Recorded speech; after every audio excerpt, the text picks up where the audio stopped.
say triple what it would have been, then my online payment isn't working. So I'm effectively not able to pay, which is really, really, really annoying. GB News, the People's Channel.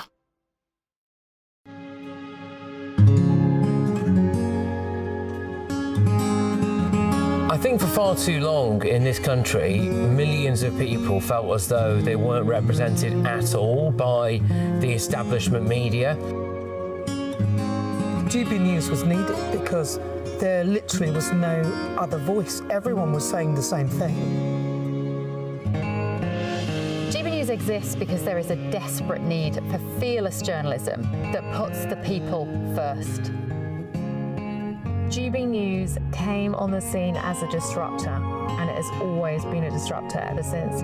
The mainstream is all about keeping the status quo as it is, ticking along quite nicely. They don't want to ask difficult questions. But journalism is journalism at the end of the day, and we're not here to serve any masters. Our masters are our audience. Charlie Peters, he gave a voice to the victims of grooming gangs, and now, of course, it's led to a national inquiry.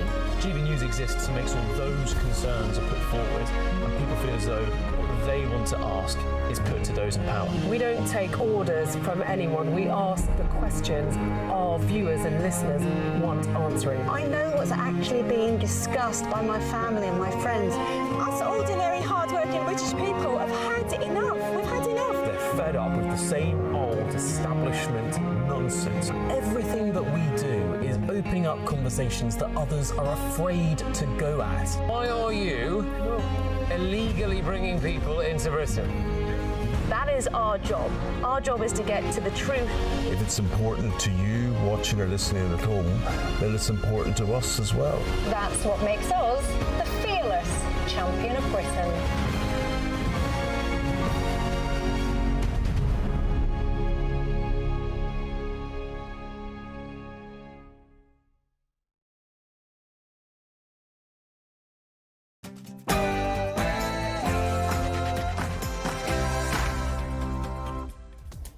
Good morning to you. It's 9:30 on Monday, the 22nd of September. Live across the UK, Britain's Newsroom with Andrew Pearce and Miriam Cates. Well, the Reform UK leader Nigel Farage will set out his plan to scrap the rights to permanent residency for migrants and to stop them from accessing any benefits at all. We'll be covering that live. Don't miss it. As Prime Minister of this great country, that the United Kingdom formally recognises the State of Palestine. We're calling it the Prime Minister's Gaza gamble. Hamas, the terrorist organisation, has declared victory after the government's recognition of Palestine, as the government warns Israel not to retaliate. That man, that young man, I forgive him. Charlie Kirk's widow, Erica Kirk, pays tribute to the political activist in front of tens of thousands of mourners in the USA, as President Trump declares him an all-American hero.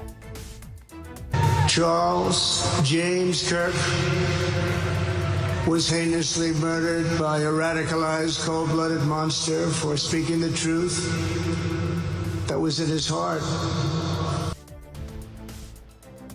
Leaked messages show Sarah Ferguson secretly apologised to the convicted paedophile Jeffrey Epstein after first disowning him in public. We're wondering now, is that the end for her with Christmas with the Royals at Sandringham? It makes you feel part of a big family group. You're always made to feel welcome. Now there's only 2,500 of us left. And last year, your generosity meant that nuclear test veterans smashed their £25,000 fundraising target, raising over £50,000 to ensure that their Pontins reunion went ahead in style. And our reporter was there.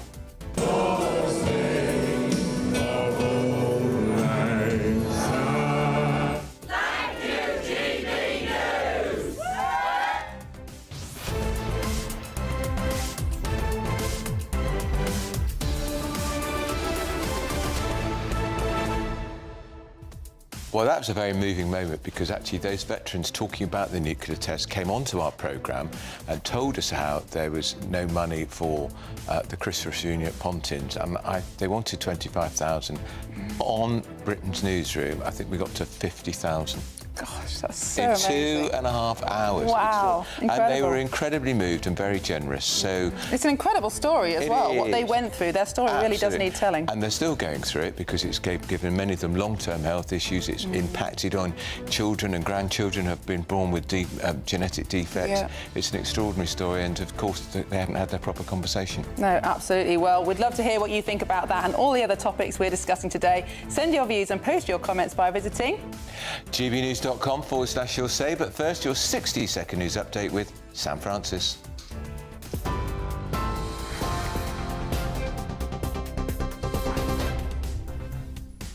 Very good morning from the Newsroom, 9:30. The top story, Gatwick Airport has been given the green light for a £2.2 billion second runway.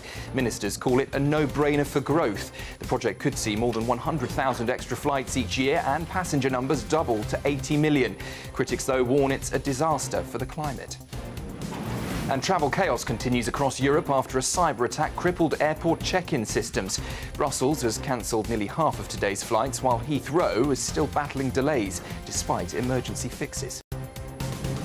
Britain's recognition of a Palestinian state is dominating the UN summit in New York today. Foreign Secretary Yvette Cooper says the move is about reviving the hope of peace, but Israel has condemned it as a reward for terrorism. In the US, tens of thousands gathered to honour activist Charlie Kirk. Donald Trump hailed him as a martyr for America's freedom, while Kirk's widow made headlines by forgiving her husband's alleged killer. Here, police are appealing to help identify 18 more people after violence at the Unite the Kingdom march in London. Officers say 26 police were assaulted as bottles and flares were thrown during clashes with counter-protesters. And Nigel Farage has said that Reform UK would scrap migrants' automatic right to stay in the UK after 5 years, forcing even those with settled status to reapply under tougher visa rules. Those are the headlines for now. I'll be back with a full roundup at 10. Tune into GB News Radio wherever you are, online, on DAB digital radio, on TuneIn, on Radio Player and on your smart speaker. Just say, play GB News.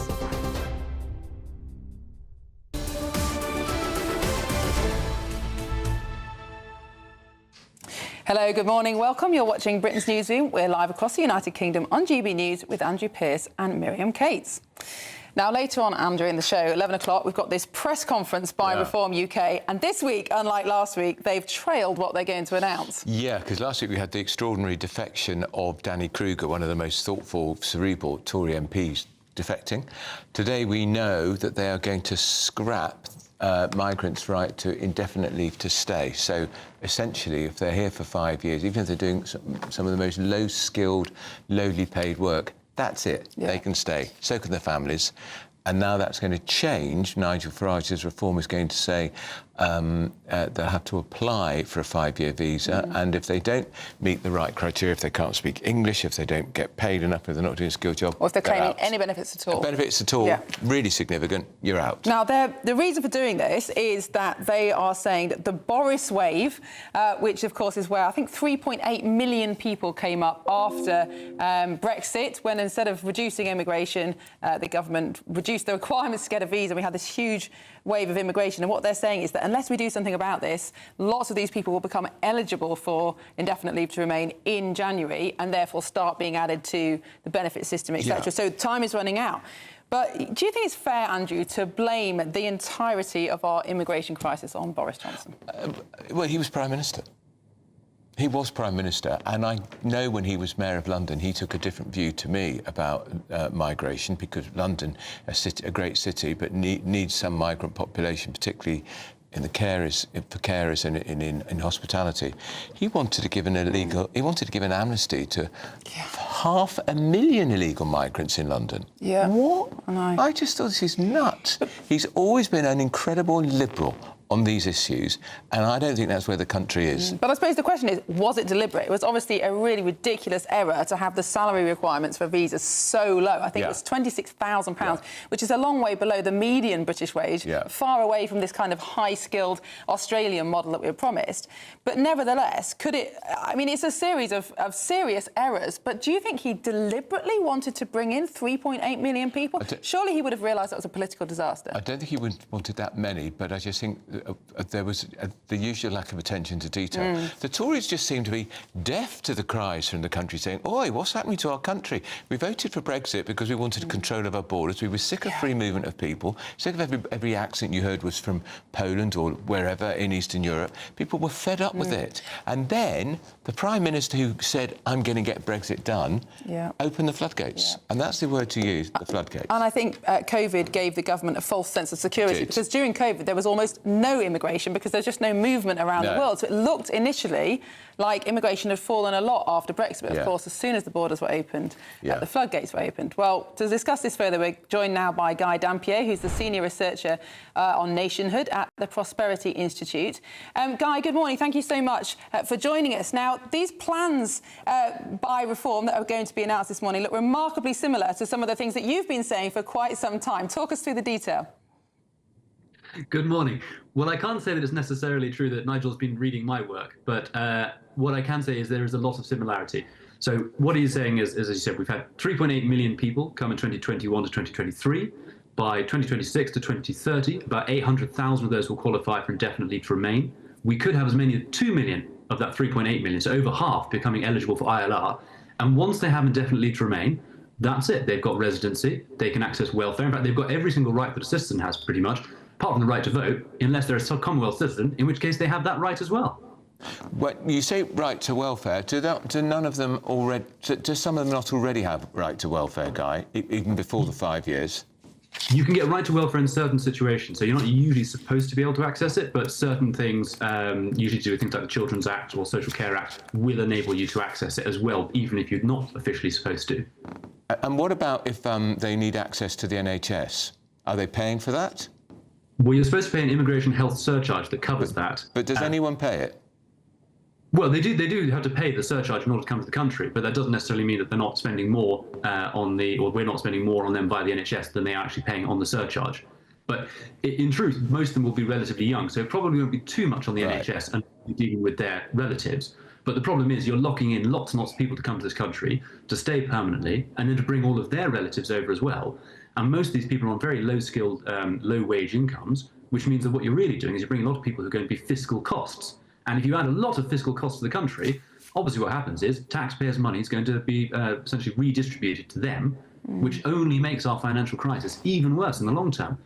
I mean, the number that the Reform Reviews I know comes from the Centre for Policy Studies. They are actually reworking out their number, but it was a very high number, around 200 billion. And the Telegraph, they did a rough one, which I think was about 80 billion. So even though we're waiting for CPS to redo their numbers, we're looking at somewhere between 80 and 200, maybe 250 billion pounds just on this. Now, Guy, let's assume that if Reform win the next election, they're successful in changing the indefinite leave to remain rules and that they pass all the necessary legislation. They've still got the problem of how to remove people who no longer qualify to be in this country but refuse to leave. And we know from the news over the last 2 or 3 years just how difficult it is in this country to remove people who shouldn't be here. Do you hold out much hope that they will actually be able to deport people who fail to get the relevant rights under this new scheme? Well, I think it is feasible. I think it's not feasible under the current rules, but Reform have been quite clear. They did their big press conference for Operation Restoring Justice, and they've said that they are going to remove people, and they're going to do it by cutting out the problem. The problem is the law, particularly human rights law, which makes it incredibly difficult to remove people. So by taking those decisions outside of the law, which is not a completely abnormal thing, this is how it used to be with the Home Office up until roughly around the 1970s when the modern appeals thing came in, you can simply say, look, you have no right to be in the country, you're not going to go through a court because you just don't have the right, and we are simply going to remove you. And you've got two choices. You can either go voluntarily, we'll pay a small sum of money, we'll sort you out, that's the cheapest and easiest option. And if you won't go, we'll do it involuntarily and we'll send you overseas. But if Reform win the election, isn't the Human Rights Act going to become redundant in these conversations, because aren't they going to abolish it? Yes, they're going to leave the ECHR, they're going to get rid of the Human Rights Act, and they're going to disapply things like the Refugee Convention 1951 for 5 years. So most of the legal blockers would be removed. Now, of course, it's all very well if Reform do win the election in perhaps 4 years' time, but 4 years is an awful long time when we look at this ticking time bomb, really, of the numbers of people who are going to become eligible for ILR during that time. Do you think this policy platform will put pressure on the Labour government to do something similar, or is that really for the birds, the idea that they will act so radically? Well, I hope it does put pressure on them. Labour have been talking about the financial crisis we're looking at. They have been making noises about the border. It's quite hard to see how you can claim to be serious on those if you're allowing this sort of slow-motion immigration financial car crash to happen.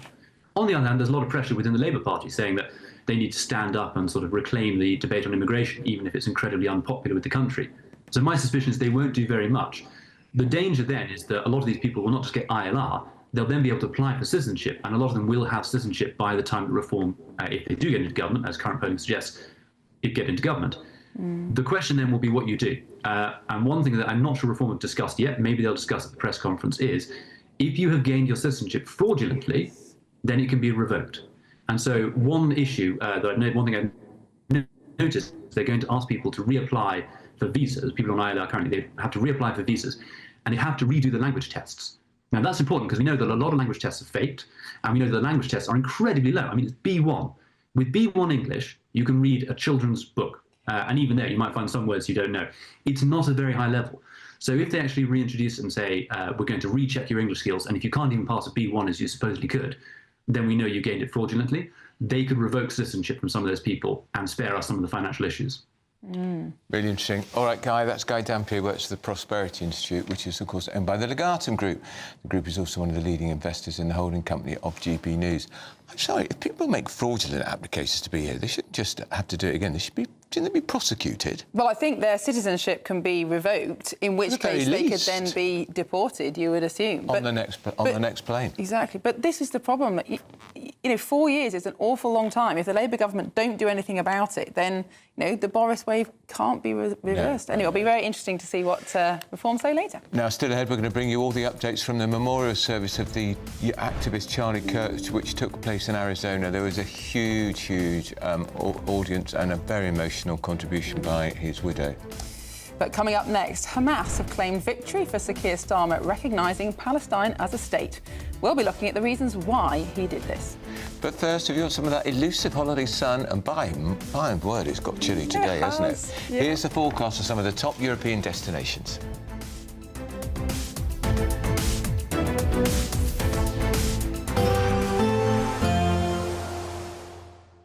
Can't wait to get in that sea. Lovely and warm. Just like the feeling of having great travel insurance. All Clear Travel Insurance sponsors GBNews Travel Destinations Forecast.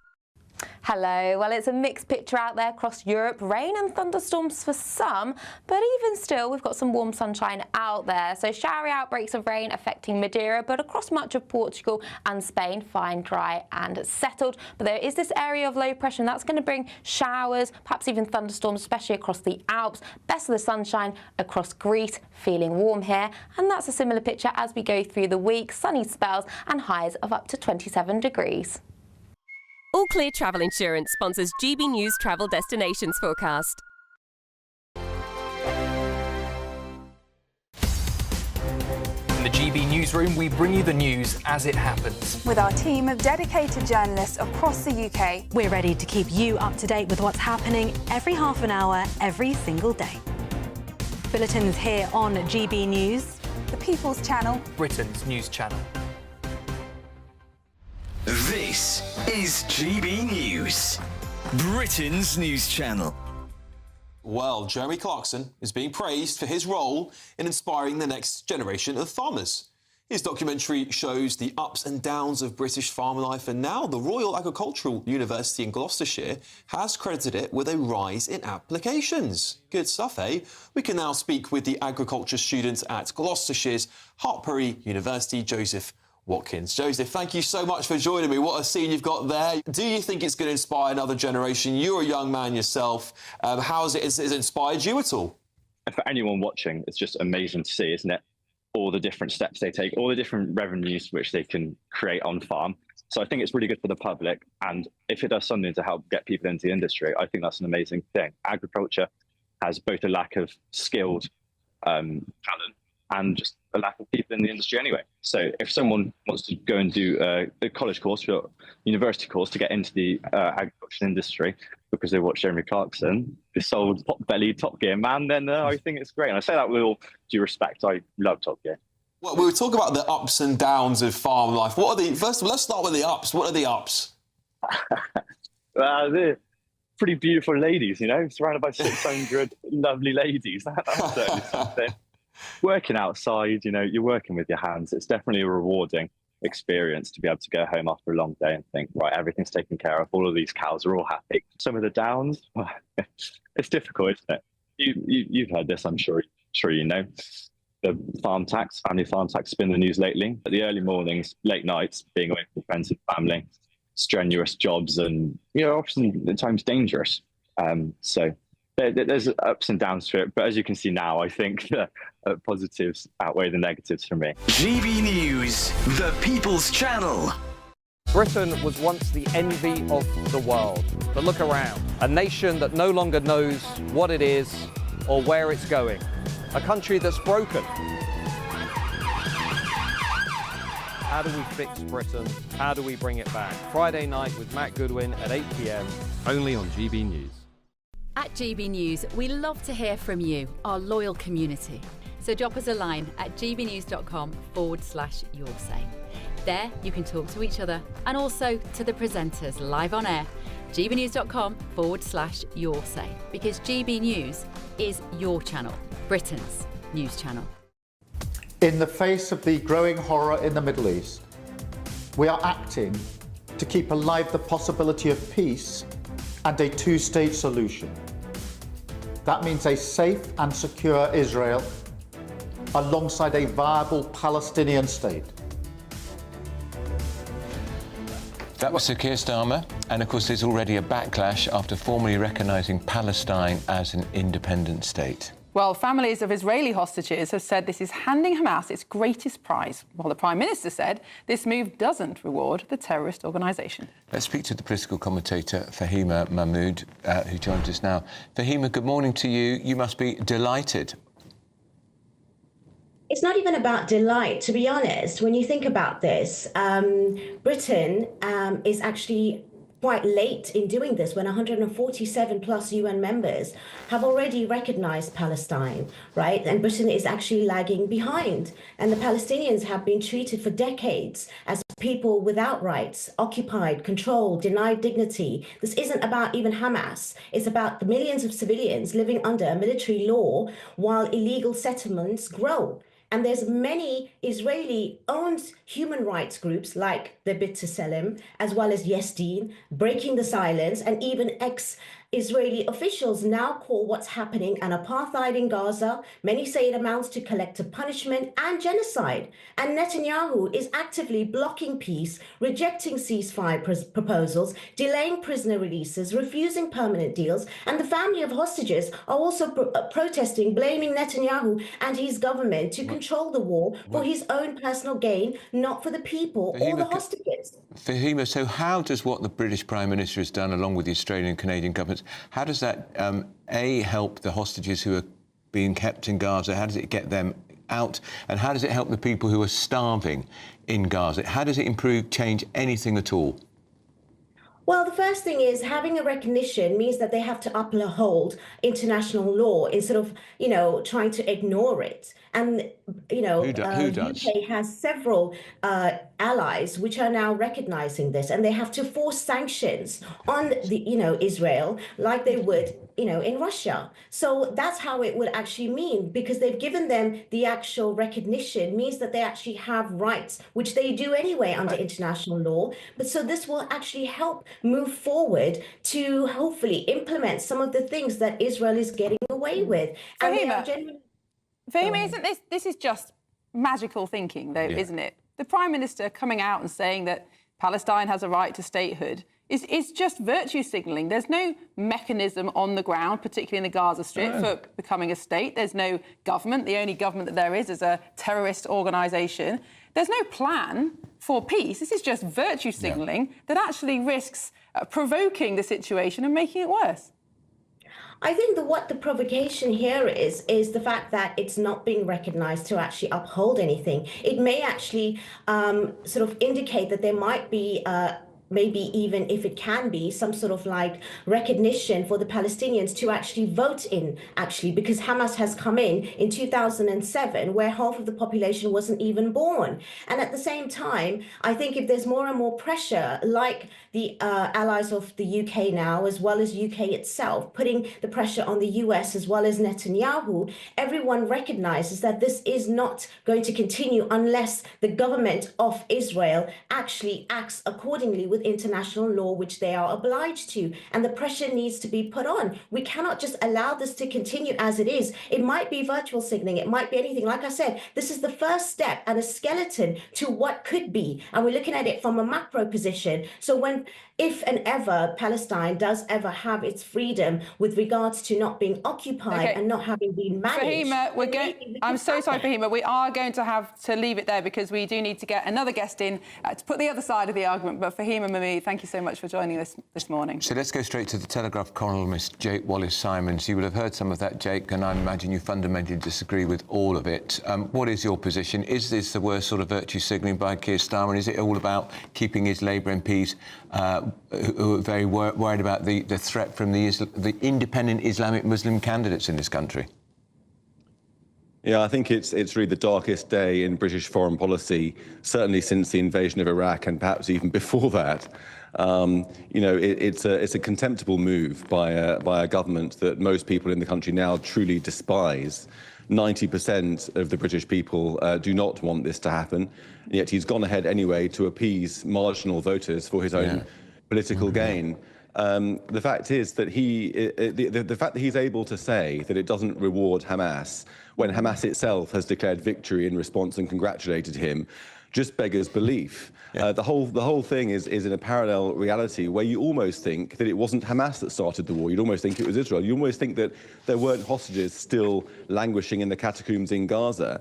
He showed no concern about them at all, no concern for Israeli security, but has handed Hamas the biggest reward they could have hoped for. In fact, there was a Hamas leader being interviewed just a couple of days ago where he said that this justified October the 7th. It showed that it was a great idea because it's now paying dividends. That is the victory that Keir Starmer has handed Hamas today. And Jake, how does this government assure anybody when they say Hamas will have no say or involvement in any government in the new Palestine state? How the hell does a British government know that? Well, they're living in cloud cuckoo land. It's make-believe. It's this sort of neo-colonial attitude that he can sort of, in a high-handed way, magic a situation on the ground that has resisted solutions for decades upon decades. And the fact is that, we need to look at this historically. It's the Palestinians that have failed to accept a two-state solution on several occasions. In the 90s in the Oslo Accords, that dissolved because of the Intifada. 140 suicide bombs was their response on Israeli cities. In 2000, Camp David, President Clinton recently looked back and said that was a disaster. They walked away from an opportunity for a state. 2008, Ehud Olmert offered them 100% of what they wanted. Again, they declined it because the fact is they're driven by a desire to have a state instead of Israel, not alongside Israel. And until that can be solved, peace won't be achievable at all, I'm afraid. No, and of course you shouldn't forget Hamas have no interest in a two-party state. Absolutely. They just want to obliterate the state of Israel. Jake Wallace-Simons, we've run out of time, I'm afraid. But thank you so much for coming on and talking to us. I think the Prime Minister's done this. I think this is all about political considerations for his own party. Absolutely, and lots of people in diplomatic circles think the two-state solution is dead anyway because it's just so impossible right now. Anyway, where is the state? Where are the borders going to be? And who's going to be the Prime Minister? And who's going to be? And when are the elections going to be held? And Hamas will stand. Hypothetical. Well, don't go anywhere because Nigel Farage is going to set out Reform UK's plans to axe indefinite leave to remain. Don't miss it. You're watching Britain's Newsroom, Britain's favourite morning show on GB News. With Andrew and Miriam.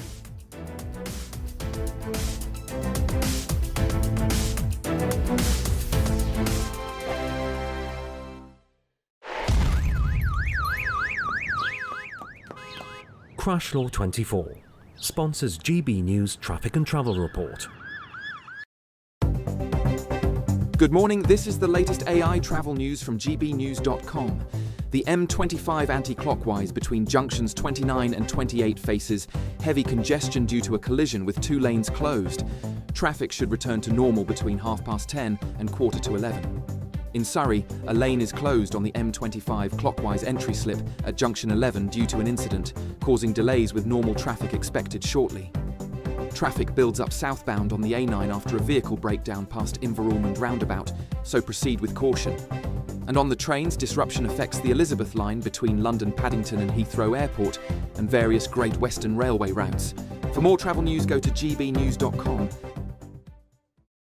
Crash Law 24 sponsors GB News Traffic and Travel Report. This is your chance to win a motorhome and cash in our biggest giveaway to date. Courtesy of Marquis Leisure, you could be the proud owner of this 2025 Benamar Primero. It comfortably accommodates 4 people and can be driven on your standard driving licence. Plus, you'll also bank an incredible £30,000 in tax-free cash to spend on anything you like. Make sure you don't miss out. For another chance to win, text WIN to 63225. One entry costs £2.50 plus 1 standard network rate message, or text BONUS to 63225. 5 entries cost £5 plus 1 standard network rate message. Go to gbnews.com/win. Entries start at £2.50. Call 0903 686 3232. Calls cost £2.50 plus your network access charge. Or post your name and number to GB16 PO Box 8690 Derby DE1 9TT. UK only. Entrance must be 18 or over. Lines close at 4 p.m. on the 31st of October. Please check the closing time if listening or watching on demand. Good luck. Hi, I'm Michelle Dewberry, and my show is your opportunity to cut through all the noise and dive in headfirst to some robust debates. Ideas clash. Situation, no, because the failure is you're deliberately avoiding my point. Nothing's held back. And if you think this is the end of it, wait for more. And we do not shy away from the difficult stuff. Sometimes I want to shake people and say, if only you understood. So join me on Jubes & Co. weeknights at 6 p.m. only on GB News, Britain's news channel. From the school run to the home run, watch a new show for all of Britain. He can say whatever he wants. A straight talking show where all voices are heard. And, you know, when are we going to stop talking about smashing the gangs and actually do it? With the stories that matter from every part of our country. There's a bit of a crash landing there for your Chancellor. Bold, fearless and standing up for you. That's me, Martin Daubney, 3 p.m. till 6 p.m. weekdays, here only on GB News. The People's Channel, Britain's news channel.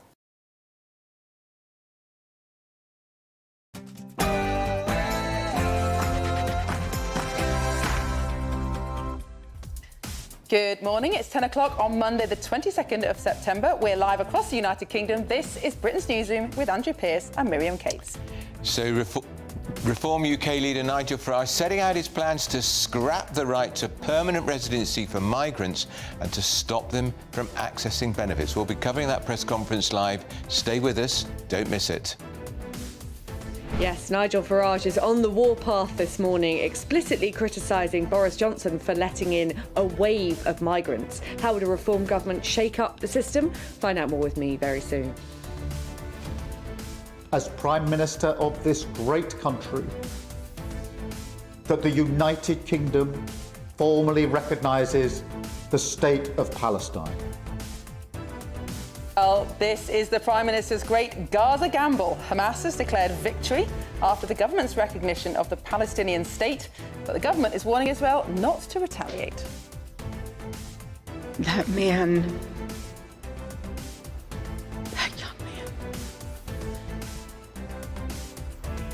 I forgive him. That's Charlie Kirk's widow, Erica, paying tribute to the political activist husband who was murdered, and she was speaking in front of tens of thousands of mourners at that memorial service in Arizona. President Trump described him as an American hero. Charles James Kirk was heinously murdered by a radicalized, cold-blooded monster for speaking the truth that was in his heart. And here in the UK, leaked messages show that Sarah Ferguson secretly apologised to the convicted paedophile Jeffrey Epstein after disowning him publicly. Will she be banned from Christmas at Sandringham? It makes you feel part of a big family group. You're always made to feel welcome. Now there's only 2,500 of us left. Well, we'll certainly never forget that interview, because last year your generosity meant nuclear test veterans smashed their £25,000 target, raising over £50,000, all raised on this programme, Britain's Newsroom, to ensure their Pontins reunion went ahead in style. I think there's probably money for another one next year too. And our reporter from GB News was with them.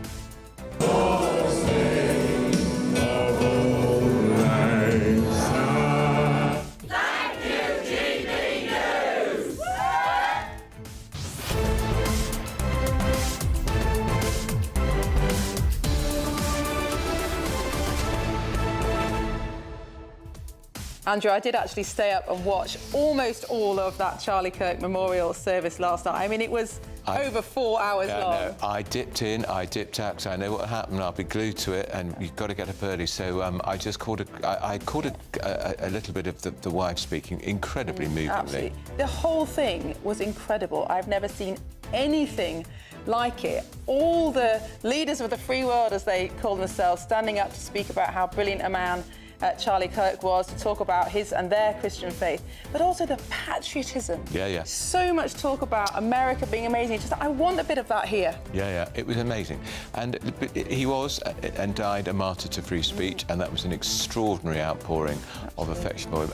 And his wife, I think, is going to carry on the good work. Yeah, she's been appointed the new chief executive of that organisation, which is growing and growing, and why wouldn't it? And we've got a group, there's a group here in Britain. Yes, there's a Turning Point UK, and let's hope think. it grows too. Absolutely. We want to know what you think. Send your views, post your comments by visiting gbnews.com/your say. But first, here's the news with Sam Francis.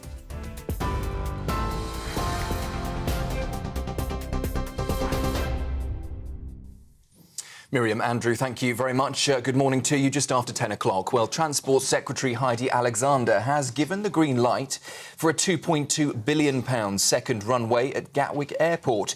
The privately funded project would bring the northern runway into full use, allowing up to 70,000 more flights each year and doubling passenger numbers to 80 million.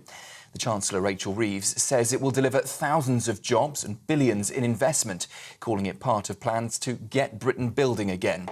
But the Green Party has branded the move as a disaster for the climate, with campaigners warning of more noise, more traffic and more pollution. Gatwick, already Europe's busiest single runway airport, hopes planes could be taking off from the new strip before the next general election. Well, that comes as flight disruption across Europe is continuing today after a cyber attack knocked out airline check-in and boarding systems. Brussels Airport has asked airlines to cancel nearly half of today's flights. Heathrow, meanwhile, says most flights are still running, though airlines are boarding manually with no end in sight to the outage. In other news this morning, the UK has formally recognised a Palestinian state in a historic shift backed by Canada, Australia and Portugal. Israel's Prime Minister Benjamin Netanyahu has blasted the move as a reward for terrorism, while families of hostages in Gaza called it a betrayal. Foreign Secretary Yvette Cooper says she has warned Israel not to annex parts of the West Bank in response. She's set to join France and other nations at the UN in New York today, where Palestinian statehood is set to dominate the talks. Cooper says Britain has a moral duty to revive the hope of a two-state solution. Well, earlier this morning, Middle East Minister Hamish Falconer spoke to us here on GB News. He rejected the suggestion that the recognition of Palestine was motivated by any internal Labour politics. We need to hold open the hope of two states living side by side, two communities living side by side in the Middle East. I'm the MP for Lincoln, and I know that people right across Lincoln and the country are concerned by the violence in Gaza. They are concerned by the fact that hostages still haven't been released, and they're concerned by the escalation of violence, and the Bush government is taking action to try and chart an alternative path towards peace for two people. In the US, Donald Trump has hailed Charlie Kirk as a great American hero and martyr at a memorial service last night in Arizona. Tens of thousands packed into State Farm Stadium, where the Vice President J.D. Vance and top Trump officials praised the activist's legacy. Kirk, who founded Turning Point USA at the age of just 18, was shot dead while debating students in Utah on the 10th of September. His wife, Erica, gave an emotional speech saying she forgave her husband's alleged killer, 22-year-old Tyler Robinson. That young man, I forgive him.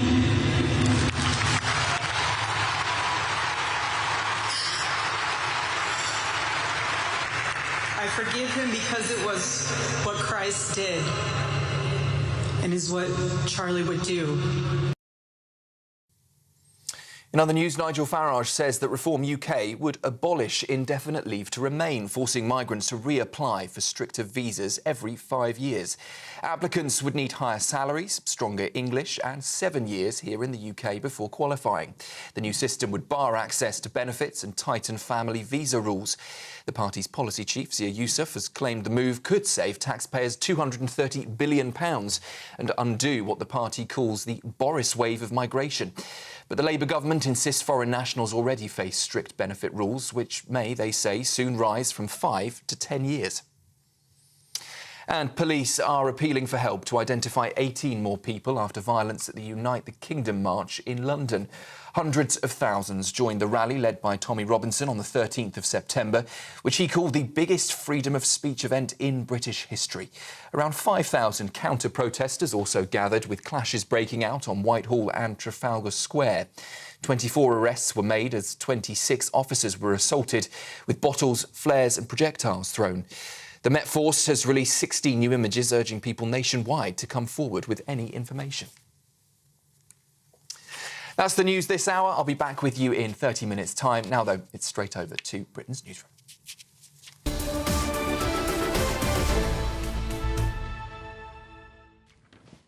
Hello, welcome back to Britain's Newsroom. We're live across the United Kingdom on GB News with Miriam and Andrew, and you've been getting in touch on Your Say. Martin says Reform's policies are right about migrants. Go Nigel, it's a great policy. Yeah, and this is a huge policy, and it's a massive change because I'm not quite sure if they even know how many people stayed.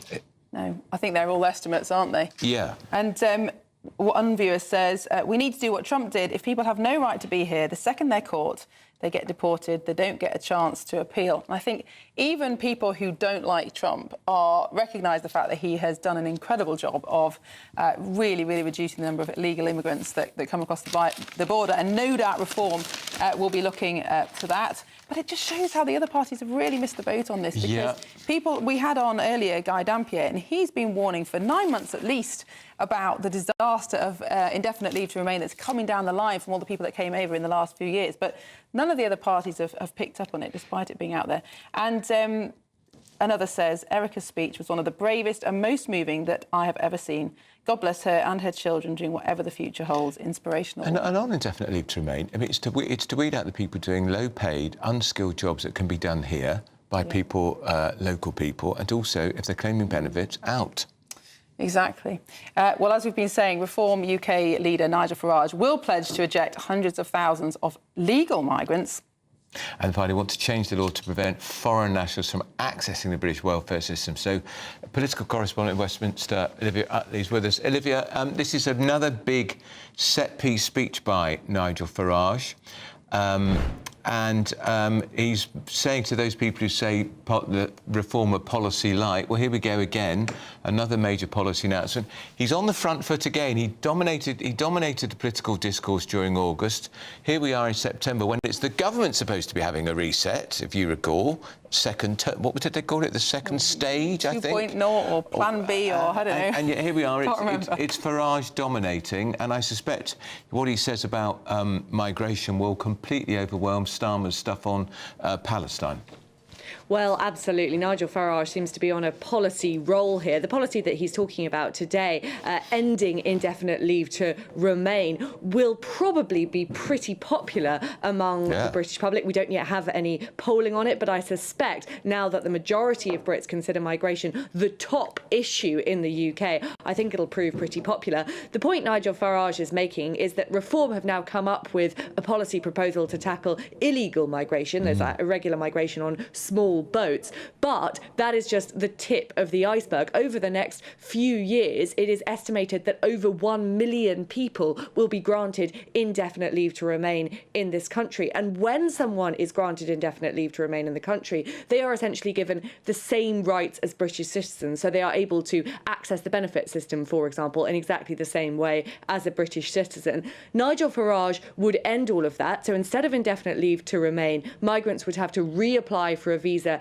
every 5 years. And that visa would be far more difficult to get than it is now. Instead of a salary threshold of £41,000, which is what it currently is, decided under Prime Minister Boris Johnson, it would go up to £60,000. Migrants would have to demonstrate that they can fluently express ideas in English. At the moment, the English threshold is just being able to talk about, for example, any travelling difficulties that might come up. They would also have to demonstrate good character, so anyone who had tax evaded or had any criminal convictions wouldn't be allowed to come over here. In lots of ways, it would be far more difficult for migrants to get that visa, and very importantly, they would have to reapply for it every 5 years. I think it's quite interesting that Nigel Farage this morning is explicitly in the Mail criticising former Prime Minister Boris Johnson. Now, we know in Westminster that there isn't much love lost between the pair of them, but of course there was an agreement in the 2019 election between the Brexit Party and the Conservatives under Boris Johnson. I wonder if any of those MPs and former MPs who have recently defected to Reform, including Nadine Dorries and Danny Kruger — Dorries, of course, was a very close friend of Boris Johnson's — will have any problems with that explicit criticism of the former Prime Minister. Perhaps there'll be some sort of factions in Reform breaking out here. But at the moment, it does feel as though this is Nigel Farage's day, Nigel Farage's week, and it has been Nigel Farage's months. For a few months now, he does seem to be on a bit of a policy roll. Certainly does. That's Olivia Utley, our political correspondent. And, of course, Danny Kruger, who defected last week, he was Boris's political secretary for some months. He was before the 2019 election, but then obviously Danny was elected as an MP. And back in 2023, Danny and I were running a group called the New Conservatives. We produced a report that we presented to the government, we presented in public, calling for the end to the social care visas, to reduce mass migration by hundreds of thousands a year. So there's plenty of support within the Conservative Party at that point for doing it. So I don't think there'll be any arguments from him with Reform's new policy. The Tories had it on a plate right under their noses and yet decided that they knew best.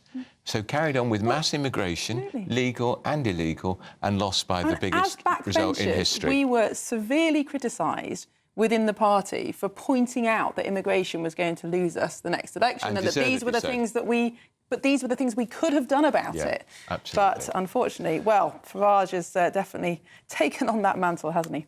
Now, thousands of mourners dressed in red, white and blue to remember Charlie Kirk at a memorial in Arizona yesterday. Of course, he was assassinated on the 10th of September.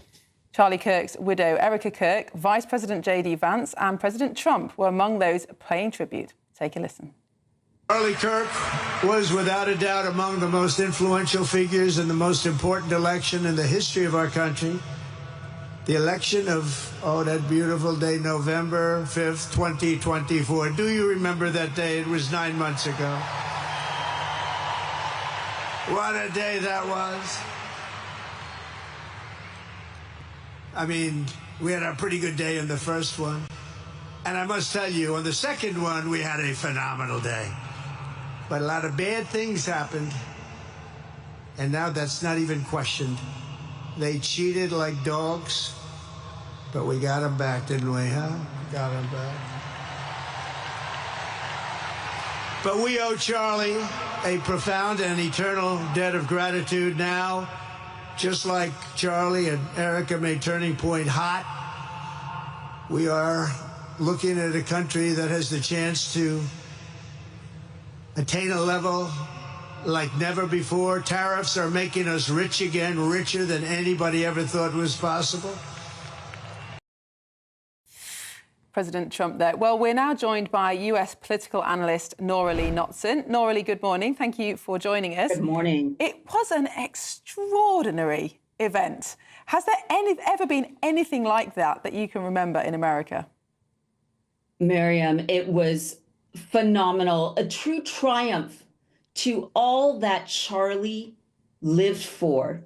It brought together not only the conservative base, but people globally were tuning in to what all the leaders had to say, what his wife had to say, which was firstly a message of faith, courage. It was a message of family, a message of freedom, a message of forgiveness.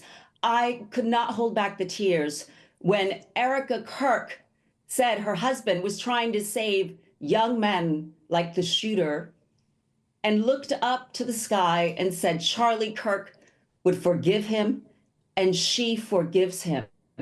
It was a message of going back to our First Amendment right, of freedom of speech, peaceful speech, and using dialogue as the bridge between the left and the right, and love as the only way forward. She noted there was no violence in his death. There was no rioting in his death, but a renewal. And it was truly extraordinary. I think everybody has been moved on both sides of the aisle and globally by what has transpired post his horrible assassination. And there have been 60,000 people wanting to set up chapters or join this true turning point in our democracy in America. But it wasn't just about the freedom of speech, was it? Although, of course, that was a theme. It was really about Kirk's faith, and plenty of the speakers were talking about, senior government ministers were talking about this as the start of a Christian revival in the United States, not just a revival of free speech. What do you make of that? Absolutely. It was a renewal of one's faith and a higher purpose in life, not just all that we see and touch. There were a lot of invitations to join, people being welcomed to the table, people who want more from their lives, who want meaning, who want purpose. And I think it's coming at an important time in the world where we're seeing high rates of depression, mental health issues, and anxiety, particularly in the youth. And as we know, and as Charlie Kirk's wife said yesterday, he was trying to save men in the West. Well, Nora Lee Knotson, US political analyst, thank you so much for joining us this morning. It was extraordinary. I really hope she keeps the momentum going. Yes, absolutely. His wife, his widow. There was a really amusing moment when Donald Trump Jr. got up to speak, and he talked about how on social media Donald Trump Jr. is quite abrasive sometimes, and he did an impression of his father, the president, ringing him up to say, tone it down a bit. It was absolutely hilarious. A perfect Trump impression. Only the Trumps could do it. Yeah, absolutely. Now, big news, big news, and many of you will remember with great affection my ex-sparring partner here, Beverly Turner, because we're going to bring you lots more coverage of events from America and news from the White House when our new show, The Late Show Live, launches in Washington, D.C. Here's what you can expect from The Late Show Live. Decisions made in Washington aren't just shaping America, they're shaping Britain too. From migration to global security, from crime to health. Whatever happens in the White House today will be felt in your town or city tomorrow. That's why The Late Show is live from Washington, D.C. Cutting through the politics to show you what it all means for Britain. The Late Show Live starts tonight at midnight. Only on GB News, Britain's news channel. Well, you definitely don't want to miss that. But still ahead on this show, Nigel Farage is going to set out Reform UK's plans to axe indefinite leave to remain very soon. And tributes continuing to pour in for the former, well, he's a broadcasting legend, John Stapleton. I'd worked with him over the years, for many years, who died peacefully in hospital aged 79. This is Britain's Newsroom, Britain's favourite morning show on GB News.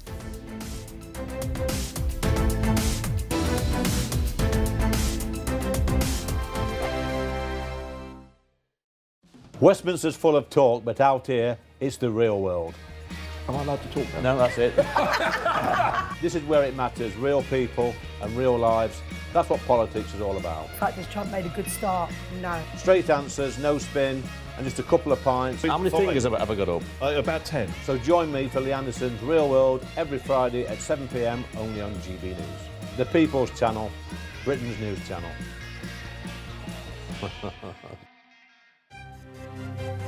GB News Breakfast, every day from 6 a.m. Now, Dame Helen Mirren has said that despite being a feminist, she believes the next James Bond has to be a chap. OK, she said that she believes it just doesn't work, and by having a woman as Bond, the project becomes something else entirely. So we are asking the question, could Bond ever be a woman? Well, we're joined by a former what is termed Bond girl, Jenny Hanley, and so... Oh, yeah, and there is... we weren't expecting you, but it's really 007 podcast contributor John Kell there as well. Jenny, you've been there, done it, got the T-shirt, been involved in it. What's your take? I think James Bond has to be a male because he came from the imagination of Ian Fleming. If you want a female 007, don't ride on his coattails and take the fame that has come from his character, James Bond. Write your own. Yeah, you see, that's what I tend to think. But I just think that you just go 007. The problem is, right, the last Bond film, he died. James Bond died. I mean, there was a... Oh, sorry. Great, I haven't seen that one. Sorry, yeah.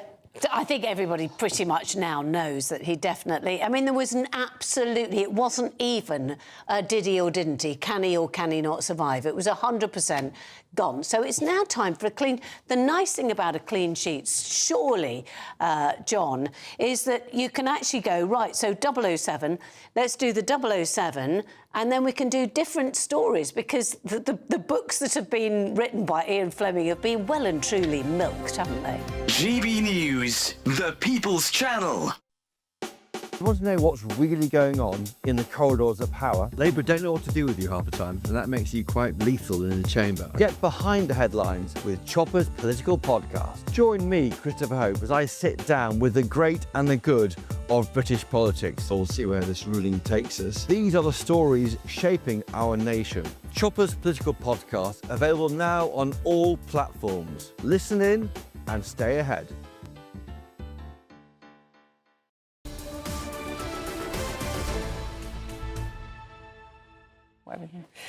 Good morning. It's 24 minutes past 10. You're watching Britain's Newsroom with Andrew Pearce and Miriam Cates. The panel are here, the political commentator Piers Pottinger and former Labour advisor Matthew Talbot. Can I just ask, were you very moved by Charlie Kirk's widow? Extraordinarily.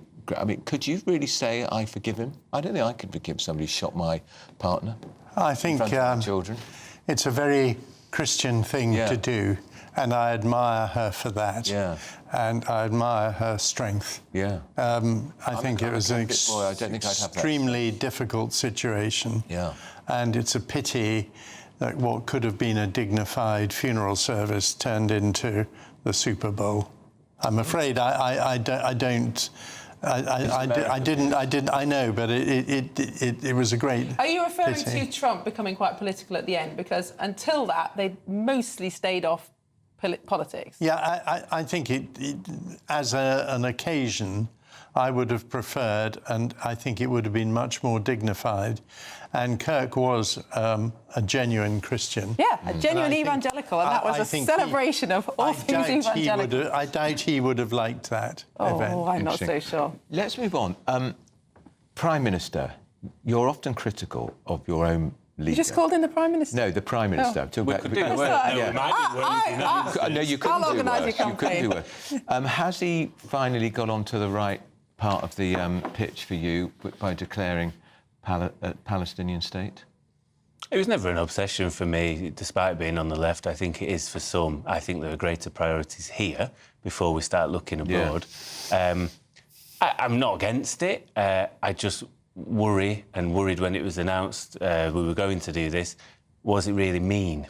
I think there are greater things if you were to ask the people in Palestine, that we could probably do that would have a greater effect than this. There's an argument that this should have been done years ago. We failed people nearly 100 years ago. Don't see how it helps anybody in Palestine. What would help is not selling the weapons to Israel in the first place at the minute. No, and I don't think it will, and therefore it's seen as maybe an olive branch to some on the left. It's seen as an olive branch to those with large Muslim constituencies. Yeah. It's a welcome, I suppose, step forward, but there's a hell of a long way to go, really, I would say. What do you think? Well, it's absolutely appalling thing to have done. First of all, Palestine, I mean, what is Palestine? Yeah, quite. Who is the government there that we recognise? Only a few months ago, less than that, they were prescribing Palestine action, using it because they said it was a cover for Hamas. They've just recognised a government or a country that is run by Hamas. Absolutely ludicrous. That's not On quite top true. of that, Yvette Cooper is going to the General Assembly of the UN, not the Prime Minister. Why is the Prime Minister not going to the UN General Assembly, the most important gathering of world leaders? Instead, because the reason is that he's weak. He realises he's not only a domestic laughingstock, but an international laughingstock. And he's actually, by doing this, damaged the country. And let me tell you why. People are not focusing on this. By upsetting Israel in the way they've done, Israel will stop sharing intelligence with us. Inevitably, they will, if they haven't already. And that is very dangerous for us. We have a constant terrorist threat in this country, and a lot of those threats have been actually avoided and sat upon and squashed thanks to intelligence from our ally, Israel. Now, without that, he is putting British lives at risk. This is a Prime Minister who is in name only. He's a weak leader. This was a cheap political stunt to appease the splintering left of his party. I mean, his party's breaking apart, and even the bit that's broken apart is breaking apart. Yeah. The Sultana and the Hezbollah, Corbyn, they're both fighting each other. The whole thing, I mean, the Labour Party is disintegrating in front of our very eyes, and all Starmer can do is actually make things worse for this country. And Matthew Talbot is not diving in to say, no, it's not disintegrating. I thought I'd let Piers have his moment. That was very dramatic and you know, melodramatic at the very least. Hamas don't run Palestine, they run Gaza. I think the Palestinian Authority might have something to say about that. There's also something to be said of they've not had elections in the last 20 years. That's why it's a complicated situation, and that has to be done, absolutely. The intelligence point is a fair one, and I agree on that. And we've read various reports that has stopped attacks in this country. But I think the thing about allies is you tell them when they're wrong. And whether this is the right thing to do because of that is another conversation. But you don't side with their enemies. And this is actually... And arguably, Hamas have welcomed this. This is our fault. Hamas We didn't recognise years ago, Piers. Hamas is an enemy. It was the biggest mess we've made in the last 100 years, and it's continuing today. The other issue we've got is the fact that we have Israeli cabinet ministers and the Prime Minister saying, we're not having a two-state. We are not doing that. Well, I'm sorry. Well, that's not I think right. Israelis don't kidnap or torture British citizens. No, they blow up innocent civilians. Hamas do. Well, Hamas don't want a two-state. I want to move on to another. I want to move on to another because it's the Lib Dem conference. Bigger moment From the sublime to the ridiculous. And I'm delighted to say I've not been required to go there by either the Daily Mail or GB News. Phew, there's a relief, because I used to have to go during coalition, and it was insufferable. So Ed Davey, the Lib Dem leader, when he's not doing silly stunts in the water, he's laid into Elon Musk, who he's called a criminal. Yes, he has. And he's good on the criminal front, Davey, because he sent an awful lot of sub-postmasters to prison when he was Minister for the Post Office, whose boss, the Secretary of State for Business at the time, was another Lib Dem, the dreadful Vince Cable. And the pair of them, who have failed to apologise, failed to stand up for these sub-postmasters who still unbelievably haven't got their compensation, something that could be done literally tomorrow if there was a will from this, again, Starmer and his mob. But Davey, he loves doing this sort of thing, and as a leader of a party with 72 seats, he is having minimal effect on the electorate. He hasn't achieved anything in opposition. He doesn't keep this government to account because he likes to keep Starmer where he is because it's easier for him to just sort of do nothing in the background. And then he does these silly stunts. His deputy is photographed all over the papers with a cocktail shaker. If that's the best they can do, I mean, really, I think anyone who votes for the Lib Dems must be really in Matthew, need of silly or help. not, some of the projections put them on course to be the official opposition after the next general election. We should be paying attention to what they say. Well, the Tory and Labour vote collapsing, if Reform won a massive majority. Third place. I've said for a while, to which people laugh, and I think you laughed when I said Reform would be up against us at the next election. They're so stupid sometimes in the party that actually sometimes I think the best option Labour might have is if they don't lose as badly as expected, they might have to do a deal with the Lib Dems, to be perfectly honest, which is, I think, when you see David Prime Minister's question... Yeah, of course they will. And, you know, maybe we'll give it them, I don't know. I'm not necessarily a fan. But that's why he's very gentle on Starmer. He doesn't push him in the same way. He's not necessarily an effective opposition. He'd much rather him stay there than usher in a Tory or Reform sort of deal, definitely. I think that's the wider thing at play. And has Piers got a point on the post office? Yeah, I say it every time. No one talks about it. Despicable, the way he's got away with it by clowning around and bungee jumping into things. He needs to be held more accountable for that. And he did famously say to Alan Bates, I don't need to meet you. Well, Bates wrote to his post office hold that minister. thought, because we're coming back to you guys in an hour. But first of all, we've got your 60-second news update with Sam Francis.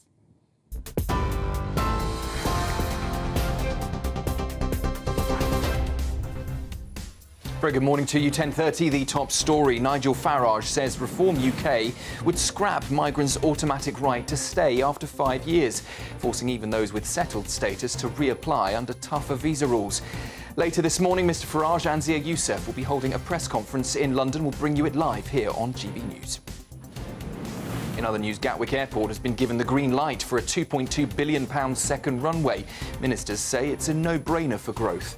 The project could see more than 100,000 extra flights each year and passenger numbers double to 80 million. Critics, though, warn it's a disaster for the climate. Travel chaos is continuing across Europe after a cyber attack crippled airport check-in systems. Brussels has cancelled nearly half of today's flights, while Heathrow is still battling delays despite emergency fixes. Britain's recognition of a Palestinian state is set to dominate the UN summit in New York today. Foreign Secretary Yvette Cooper has said that the move is about reviving the hope of peace. Israel, though, condemning it as a reward for terrorism. In America, tens of thousands gathered to honour activist Charlie Kirk. Donald Trump hailed him as a martyr for the United States' freedom, while Kirk's widow made headlines by forgiving her husband's alleged killer. And here, police are appealing for help to identify 18 more people after violence at the Unite the Kingdom march in London. Officers say 26 police were assaulted as bottles and flares were thrown during clashes with counter-protesters. Those are the headlines. Do stay with us for plenty more right here with Britain's Newsroom. Take the GB News family with you on any device. As long as you have an internet connection, tune into GB News anywhere on the planet or beyond.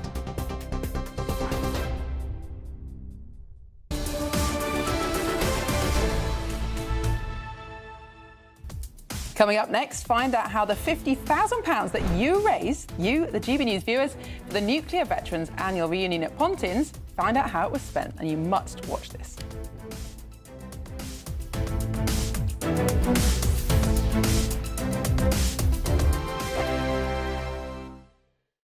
Good morning. Welcome to your GB News weather update from the Met Office. Well, it's a chilly start out there this morning, but plenty of sunny spells as high pressure becomes more dominant as we go through the week. So any mist and fog patches soon lifting and clearing. Otherwise, plenty of blue sky out there throughout much of Monday. Cloudier across parts of Scotland and holding on to some showers still across Orkney and Shetland with that brisk northwesterly wind. Some cloud generally filtering in across East Anglia, but otherwise in the sunshine, highs of up to 16 or 17 degrees. So feeling pleasant, but temperatures widely still a little bit below average for the time of year. So through Monday evening then, there's going to be variable amounts of cloud across Scotland. There may be some early evening sunny spells, but still holding on to some showery outbreaks across Orkney and Shetland. Similar picture across Northern Ireland, variable amounts of cloud here and across Northern England. Best of any early evening sunshine really confined to Wales and the southwest of England, with the far southeast perhaps seeing a shower or two, especially across parts of Kent. So as we go through Monday night then, a similar picture to previous nights with lengthy clear skies. There'll still be a few showers around across Orkney and Shetland and perhaps even across East Anglia, and more so a focus across the far southeast of England. Otherwise, it's still going to be a chilly night out there, perhaps across Scotland not as cold with just a subtle shift in the wind direction, but mist and fog patches to start Tuesday morning and perhaps with a rural grass frost. So as we go through Tuesday, well, many places seeing another fine day, plenty of blue sky around, a bit more cloud just filtering in through the afternoon, especially across East Anglia, where we may see even a few showers for the far southeast. Otherwise, sunny spells into the afternoon, drier across Orkney and Shetland. Bye-bye.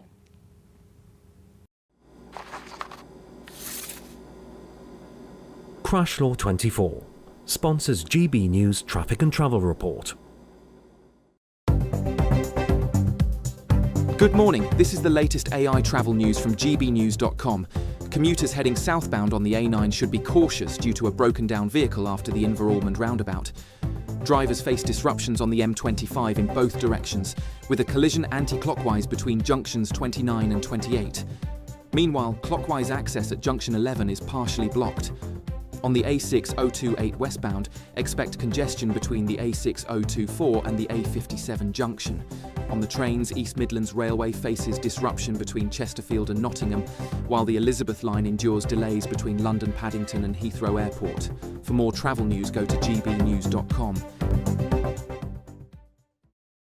Crash Law 24 sponsors GB News Traffic and Travel Report.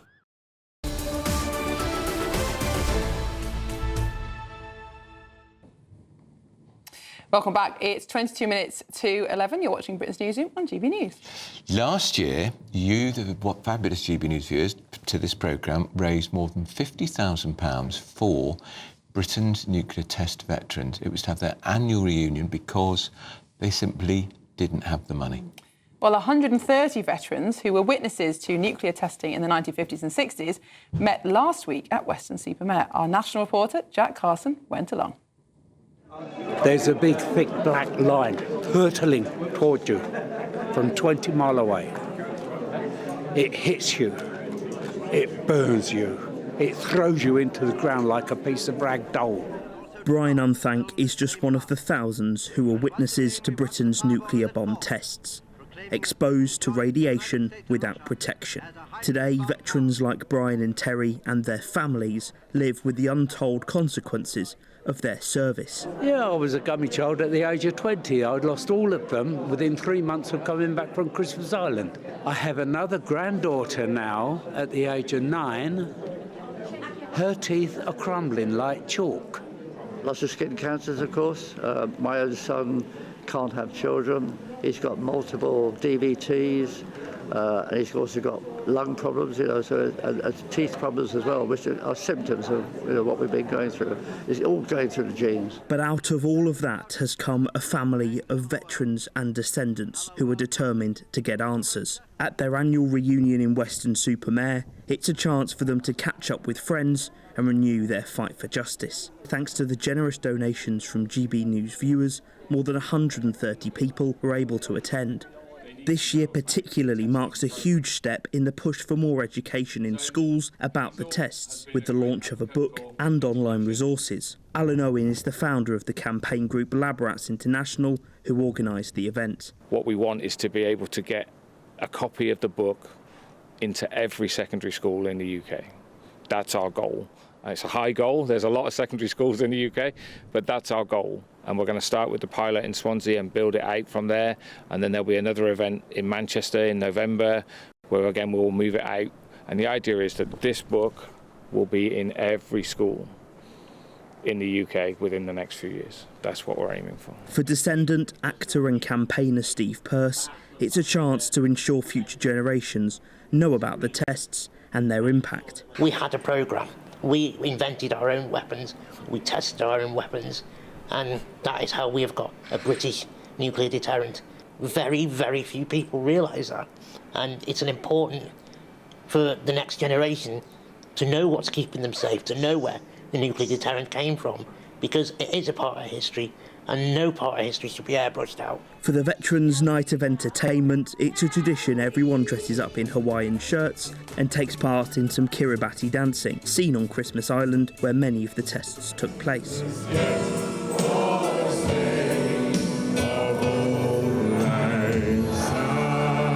And as their night draws to a close, there's just one thing left to say. Jack Carson, GB News, Weston-super-Mare. Well, they seem to be having a lovely time, didn't Absolutely. they? I'm so pleased. I am so pleased for them. Well, let's talk to nuclear veteran Captain Terry Hughes and the founder of Lab Rats International, Alan Ohm. Gentlemen, good morning to you. How was it? Did you have a lovely time? It was fantastic. Thank you very much. It was brilliant. Thank you, GB News. Yes. Well, thank you because of what you did for us. Because the sad thing is, each year there's just a few less of you. That's right. Yeah, there is. There's always people missing who have come the year before, and we had some new people come this year as well, which was fantastic because of the funding. So they've seen it for the first time as well. So thanks to you and your viewers, we've been able to put this event on, and it was such a fantastic week. And as you can see from Jack's report, it was a great time, and he enjoyed himself as well. It was great to see some younger descendants there too. And just so people know, explain what it is that successive governments have still not done, why they've not done right by you veterans. Even in opposition, Keir Starmer promised us that he would take on our campaign and that he would put it to right the longest scandal in British history. Yeah, it's 1952, so we're talking 73 years now, where we are the only testing country in the world not to acknowledge the damage that's done to their veterans. And we are standing alone now as the last testing country. And it's just unbelievable that we still have this stance now with the evidence that we have now of the harms that radiation can do to the veterans. Now, yours is one of those untold stories of the war and its aftermath.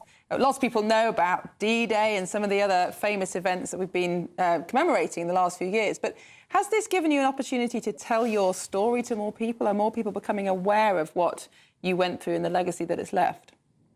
Yeah, absolutely. What we did at the reunion was that we launched our new book as well, our British Nuclear Testing and Introduction, which has got the facts and figures about the nuclear tests, as well as a new online video and a new online course, so that anybody can pick it up at the website and anybody can use it for education, because so many people do not know that Britain even tested nuclear weapons, let alone the effects that it had on people like Terry and my father, who's no longer here. And that's why it's so desperately important that these guys are not airbrushed from history and that future generations learn about the testing programme. Terry, tell us, what impact did the test have on your health? Well, cancer is like a hen's bullet. These things don't come out until later in life, unfortunately. But whilst I have several skin cancers and other problems, I'm more concerned about my son. My son had teeth problems when he was very, very young. He has lung problems. He's also in a state where he can't have children anymore. And I think that is part of the radiation, because it's never happened in the family before. So you've passed that on to him. And this is the issue we have. Yeah, the issue we have is that it's not just the veterans, it's generations, and it's still continuing to this day. It's the generations that are being affected, and we're having descendants now who are dying young, the same as their fathers did. And the government says there's no proven link, and that's why they don't want to recognise the sacrifice. But do you think that has more to do with potential cost than actually looking at this properly? Well, I just wish they'd stop pussyfooting around, really. I mean, we've got the Hillsborough law in place with this duty of candour, and I think the government should start looking at duty of candour. This business of where proof is needed, I think proof is there because we have documents proving that the army, for example, wanted to test the radiation on their troops who were not wearing protective clothing, and that's proof enough. That's in print. And the Prime Minister at the time was told about the radiation effect, and his words were, "It's a pity, but it can't be helped." And I think that's disgraceful. It really is disgraceful. Let's end on a more upbeat note, gentlemen. Alan, what's the plan for the celebration, or your next celebration? So we are going to be launching this new educational programme in the Senate in Wales, and then in March again.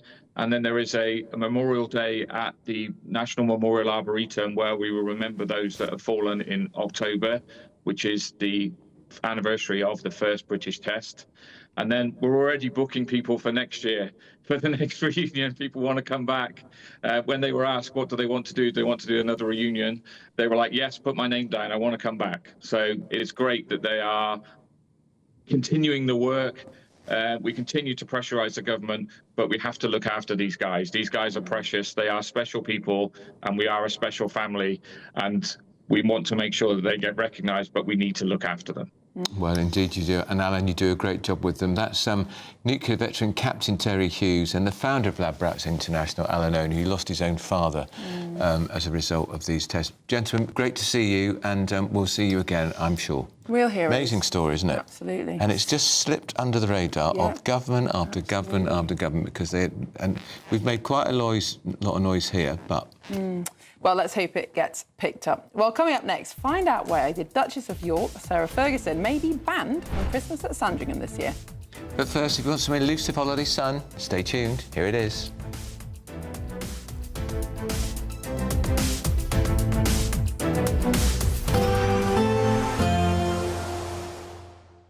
I forecast a perfect holiday in the sun. Weather looking good then? For sure, and no worries about our travel insurance. All Clear Travel Insurance sponsors GB News Travel Destinations Forecast. Hello. Well, it's a mixed picture out there across Europe. Rain and thunderstorms for some, but even still, we've got some warm sunshine out there. So showery outbreaks of rain affecting Madeira, but across much of Portugal and Spain, fine, dry and settled. But there is this area of low pressure, and that's going to bring showers, perhaps even thunderstorms, especially across the Alps. Best of the sunshine across Greece, feeling warm here. And that's a similar picture as we go through the week. Sunny spells and highs of up to 27 degrees. All Clear Travel Insurance sponsors GB News Travel Destinations Forecast. Exciting news. Every Friday, my Patrick Christie's Tonight Show is going to have a twist to it. We're welcoming some special guests. You. That's right, on Fridays I'm going to be doing my show in front of a live studio audience, because this show is about you and what you have to say. It's going to be the same big debates, same big topics, same big opinions. But every Friday night at 9 p.m, you are invited to come on down to Patrick Christie's Tonight to be a part of the action. Only on GB News, the People's Channel, Britain's news channel. At GB News, we love to hear from you, our loyal community. So drop us a line at gbnews.com/yoursay. There you can talk to each other and also to the presenters live on air. gbnews.com/yoursay, because GB News is your channel, Britain's news channel. Hi, I'm Michelle Dewberry, and my show is your opportunity to cut through all the noise and dive in headfirst to some robust debates. Ideas clash. Situation, no, isn't it? No, because the failure is you're deliberately avoiding my point. Nothing's held back. And if you think this is the end of it, wait for more. And we do not shy away from the difficult stuff. Sometimes I want to shake people and say, if only you understood. So join me on Dubes & Co. weeknights at 6 p.m, only on GB News, Britain's news channel. Join me, Nana Akwe, for an informative, interactive news programme with a difference. It's fun. No, he didn't say that, though. I'm so surprised. I think there's an element of truth to that. Join me from 3 p.m. every weekend, only on GB News, Britain's news channel. Mornings don't have to be tiresome, especially if you have the right company. Wake up to news as it happens, opinion and debate, and of course, a little bit of entertainment too. Because when the kettle's on, we're on. That's Breakfast on GB News, a show worth waking up for. Every morning from 6 a.m. Only on the People's Channel, Britain's news channel. We'll spread the news, you spread the word. From the school run to the home run, watch a new show for all of Britain. He can say whatever he wants. A straight-talking show where all voices are heard. And, you know, when are we going to stop talking about smashing the gangs and actually do it? With the stories that matter from every part of our country. There's a bit of a crash landing there for your Chancellor. Bold, fearless and standing up for you. That's me, Martin Dordme, 3 p.m. till 6 p.m, weekdays, here only on GB News. The People's Channel, Britain's news channel. Britain was once the envy of the world. But look around. A nation that no longer knows what it is or where it's going. A country that's broken. How do we fix Britain? How do we bring it back? Friday night with Matt Goodwin at 8 p.m. only on GB News.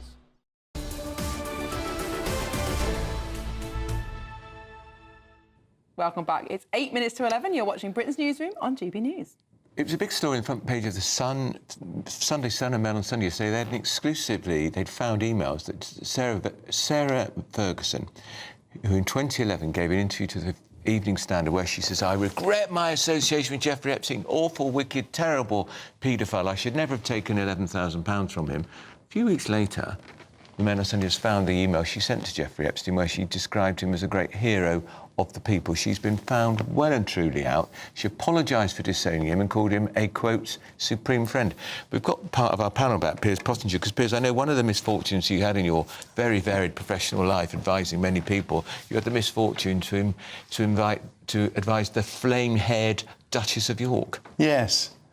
How did that go? Well, I mean, I think if she was walking barefoot in a field and in the tiny corner of the field there was a tiny shard of glass, she'd managed to impale it in the worst part of her body. I mean, she walks into trouble, I'm afraid. Yeah. Trouble and Fergie go hand in glove. And I actually, on this story, only feel one emotion, and that's sadness, because I think she's a sad person. She's not got good judgment.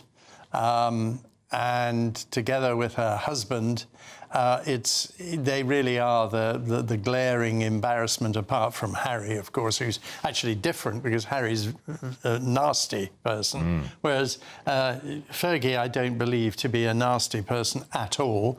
I just think she's not got very good judgment. In fact, any judgment sometimes. And this is another example of a disastrous friendship.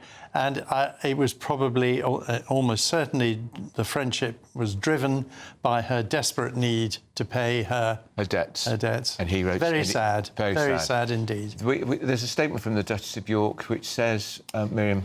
that the emails were sent in the context of advice that the Duchess was given to try to assuage Epstein and his threats to sue her for defamation. And, of course, we also know that she had a contract to write children's books and she thought she might lose it. Now, any moment now, Nigel Farage will be on stage setting out Reform UK's latest plans to tackle the immigration system. He's going to axe indefinite leave to remain. You're watching Britain's Newsroom, Britain's favourite morning show on GB News.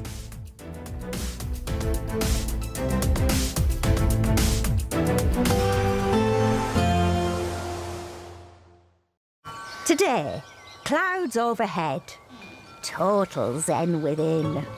Boxed Solar sponsors the weather on GB News.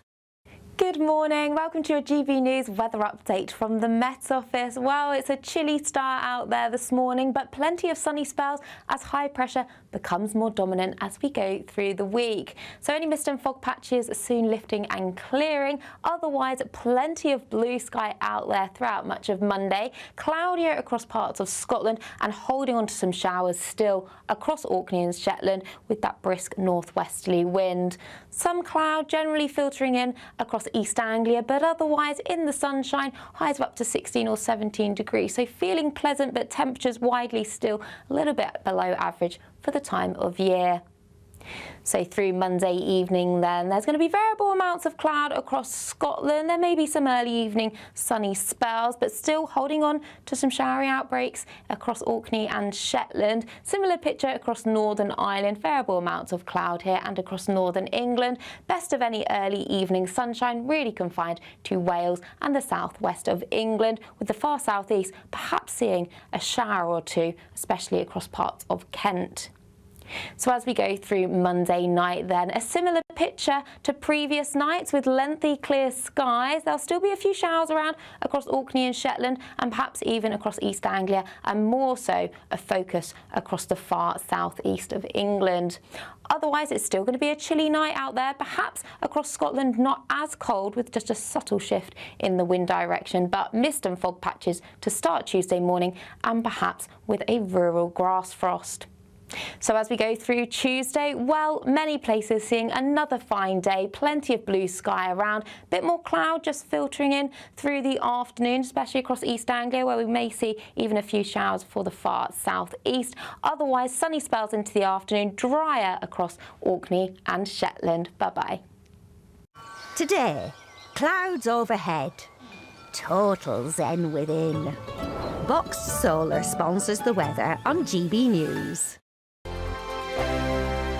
You could bank an incredible £30,000 in tax-free cash to spend however you like. And if that wasn't enough, you'll also get to drive away in this brand new motorhome. This brand new 2025 Benamar Primero could be yours. It comes with all the mod cons you'd expect from a vehicle worth over £74,000 and comfortably sleeps 4 people. This prize package is worth over £104,000. For another chance to win, text WIN to 63225. One entry costs £2.50 plus one standard network rate message, or text bonus to 63225. 5 entries cost £5 plus one standard network rate message. Go to gbnews.com/win. Entries start at £2.50. Call 0903 686 3232. Calls cost £2.50 plus your network access charge. Or post your name and number to GB16 PO Box 8690 Derby DE1 9TT. UK only. Entrance must be 18 or over. Lines close at 4 p.m. on the 31st of October. Please check the closing time if listening or watching on demand.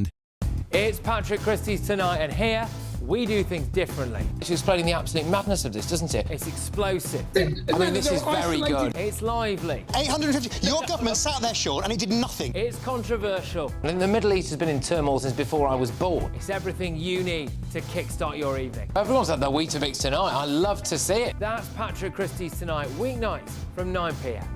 Only on GB News, the People's Channel, Britain's news channel. Hi, I'm Michelle Dewberry, and my show is your opportunity to cut through all the noise and dive in headfirst to some robust debates. Ideas clash. Situation, no, because the failure is you're deliberately avoiding my point. Nothing's held back. And if you think this is the end of it, wait for more. And we do not shy away from the difficult stuff. Sometimes I want to shake people and say, if only you understood. So join me on Jubes & Co weeknights at 6 p.m. only on GB News, Britain's news channel. Join me, Nana Akweer, for an informative, interactive news programme with a difference. It's fun. No, you didn't say that, Dave. I'm so surprised. I think there's an element of truth to that. Join me from 3 p.m. every weekend, only on GB News, Britain's news channel. In the GB Newsroom, we bring you the news as it happens. With our team of dedicated journalists across the UK, we're ready to keep you up to date with what's happening every half an hour, every single day. Bulletins here on GB News, the People's Channel, Britain's news channel. Britain was once the envy of the world. But look around. A nation that no longer knows what it is or where it's going. A country that's broken. How do we fix Britain? How do we bring it back? Friday night with Matt Goodwin at 8 p.m. only on GB News.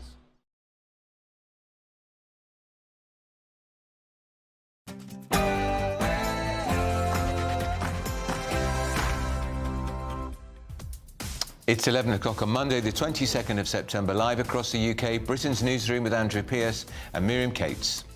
Well, will it be a migrant crackdown? Any moment now, Reform UK leader Nigel Farage will set out his plan to scrap the right to permanent residency for migrants.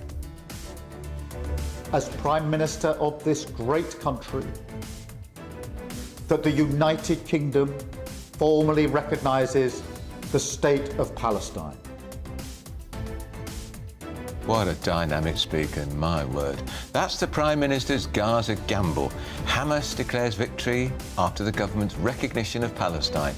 And the government has told Israel, get this, not to retaliate. That man, that young man, I forgive him. Charlie Kirk's widow, Erica Kirk, pays tribute to the political activist in front of tens of thousands of mourners at a memorial service in Arizona, as President Trump describes him as an American hero. Charles James Kirk was heinously murdered by a radicalized, cold-blooded monster for speaking the truth that was in his heart. Messages have dumped Sarah Ferguson right in it. It appears she secretly apologised to the convicted paedophile Jeffrey Epstein after publicly disowning him. Is she now going to be banned from the Christmas lunch table at Sandringham? It makes you feel part of a big family group. You're always made to feel welcome. Now there's only 2,500 of us left. Well, last year, your generosity meant that nuclear test veterans smashed their £25,000 fundraising target, raising over £50,000 to ensure their Pontins reunion went ahead in style. Our reporter was there.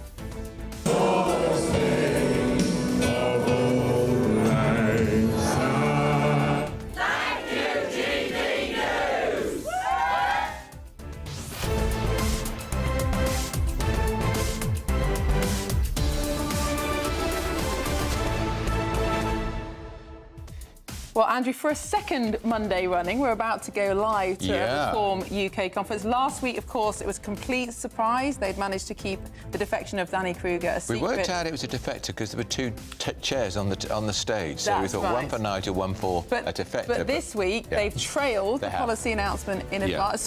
I assume to get ahead of the headlines. Yeah, They've done very effectively. Indefinite leave to remain, which is a key, well, it's been abused by many migrants. It's going to be abolished, and they'll be subjected to all sorts of tests on income and whether they can speak English. We can go live to the press conference now. With it. 3 have been returned, the government, a great victory. 3 have been returned to France, and that was announced on the day that over 1,050 came in. So nothing consequential is going to happen on that score. But there's been too little debate about legal immigration, too little debate about the consequences of what happened and you remember the days of Peter Mandelson boasting how they were going to open the doors. And indeed, for 20 years, I've been asking questions about the sheer number of people coming into this country, the impact that it's had on housing, on health, on roads. But I've been told for 20 years to shut up and go away, because it's good for the economy. It's good for the economy, and that is all that matters. Well, quite how you measure quality of life against the economy, I don't know. But now we're beginning to learn the truth, that simply what we've been told on this wasn't true. Far too many that have come don't work, have never worked, and never will work. The ability to bring dependents of all kinds. And when you realise that most that come are very low skilled and on very low wages, you start to get a very, very different picture. In fact, you start to get a massive benefits bill. So I want to be absolutely clear at the outset that we are here to make massive future cuts to welfare spending. I promised we'd announce this or something like this at our conference a few weeks ago. We are the party that will make massive cuts to welfare spending. And if we don't, well, what is coming down the track will best part bankrupt us, although some might say we're almost there, looking at the 30-year gilt yields this morning. Under a reform government, welfare will be for UK citizens only. It will not be for foreign-born nationals. Indeed, we'll become like most normal countries in the world. And in particular, what we're focusing on this morning is the Boris wave. The Boris wave after his huge victory in 2019, and I think the millions that came in the years of his premiership represents the greatest betrayal of democratic wishes, certainly in anyone's living memory. This is not what Brexit voters wanted, and it's certainly not what any Conservative voter wanted from 2010 onwards, where at election after election after election they were promised that net migration would come down to tens of thousands a year, and we learn it was up to, in the worst year, 1 million, although we haven't yet got the revisions. By the time they come in, it almost certainly will be over 1 million. The anticipated cost of the 800,000 plus who will qualify for indefinite leave to remain over the course of the next 3 to 4 years, the anticipated cost of this group of people is a staggering £230 billion. It is absolutely an eye-watering sum of money. We will not only say that these people do not qualify for indefinite leave to remain, we will abolish indefinite leave to remain as a category in this country. Zia will lay out in a minute the... Oh dear. That's not very good, is it? Well, things go wrong, hey. We'll laugh and carry on. Zia will outline the visa scheme in just a moment. But, you know, you come on a work visa. You can't bring a dependent with you. You can't claim benefits. And, of course, there'll be a route to citizenship, but a much tougher route to citizenship than we currently have. As I say, we will become like normal countries all over the world. And it's vital that we do this and vital that we get it right. This is grossly unfair on taxpayers. They are being absolutely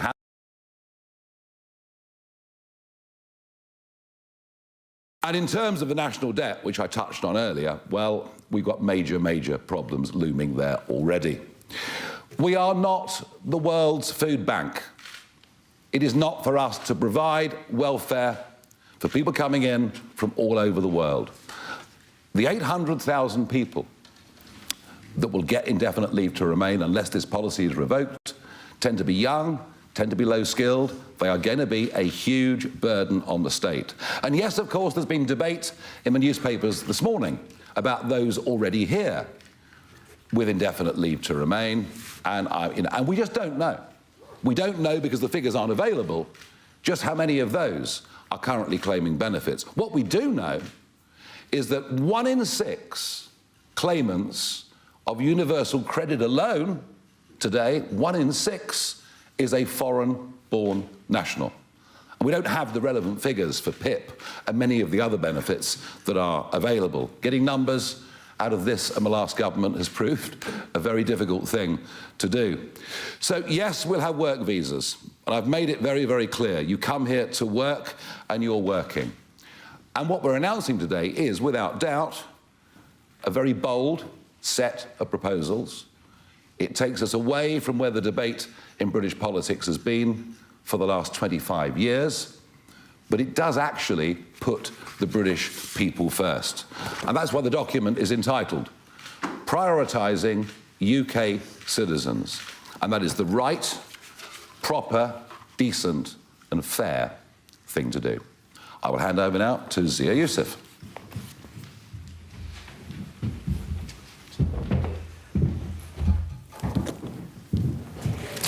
Good morning, everyone. So as Nigel has just outlined, Britain is facing a looming fiscal disaster.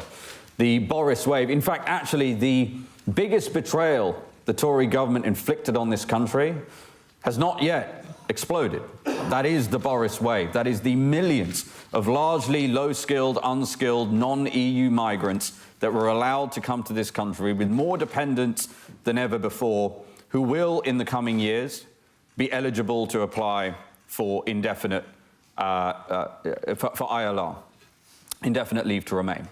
So how do we solve this problem? And how do we finally, as Nigel says, put British people first, give British young people asymmetric access to our labour market, sort out the fact that for decades now, actually, in this country, Business has had unlimited access to dirt cheap foreign labour at the expense of British workers, and probably most punishing of all for the long-suffering British taxpayer, the enormous amount of money that is spent on welfare at the behest of the British taxpayer for foreign nationals. So here's our solution. Firstly, we abolish ILR altogether. We will replace it with a 5-year renewable work visa, just like a lot of other countries do, America, the UAE, many comparators out there. The qualifying salary for this work visa will be materially higher than it is today. The specific number will be determined by our net fiscal modelling close to a general election, because that's the sensible and responsible thing to do, but it will be materially higher than it is today. Number 2, you cannot have criminal convictions. Number 3, as Nigel says, when he's Prime Minister, we will ensure we legislate so that foreign nationals are ineligible to claim welfare. That 1 in 6 number Nigel mentioned is a catastrophe. It's cost us £9 billion last year alone. And again, I want to emphasise, that's before the impact of the Boris wave has actually been felt. So we have to make these changes. It's the only way we can prevent the UK, frankly, going bankrupt many times over as a result of these issues. We will also introduce an English standards test. So we will materially increase the required threshold of English needed to qualify for this 5-year renewable visa. And because it's renewable, it means we continue to adhere to those conditions in order to get it renewed after 5 years. That's exactly the sort of thing America does, for example, and it ensures the appropriate level of compliance. We will also increase the number of years you need to be in this country to qualify for British citizenship. The British passport is incredibly precious. We think it's the best passport in the world. It should be treated as such. So we will increase that threshold to 7 years. Now, we are obviously aware that there are certain job functions in this country that are reliant on foreign labour, without which there would be material detriment to British people. We call these national critical roles. So as a result of that, we will create something called an ASSV, an acute skills shortage visa. These will be strictly limited in number. There will be a finite cap at the start of the year. And really importantly, any employer that is sponsoring via this visa and benefits from it will have to pay a levy that in turn is spent on training the equivalent British worker for that role. This has insanely never really happened before, which is why it just goes on and on and on, and the acute turns into the chronic. So by implementing this policy, we will ensure that, for example, our care homes do have enough workers, but we'll go into the detail on that. That doesn't mean they can bring infinity dependence. But what it will mean is the national critical functions will be fulfilled in the near term, but, big but, British people will be trained up to do those jobs, so that to the degree we do issue those ASSVs, it will build long-term native British capacity. That's a really, really important part of the changes we're making. I also want to be clear, the existing routes for entrepreneurs, brilliant founders, for investors who want to come invest millions of pounds in this country, you are welcome. And in fact, in the coming months and years, we will announce more routes to do just that. You've already heard our Britannia card policy.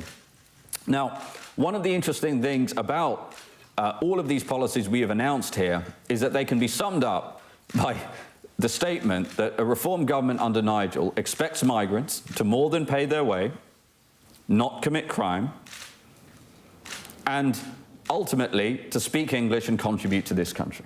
The fact that this is in any way controversial says more about the state of decay and malaise and betrayal that the political class has inflicted on this country.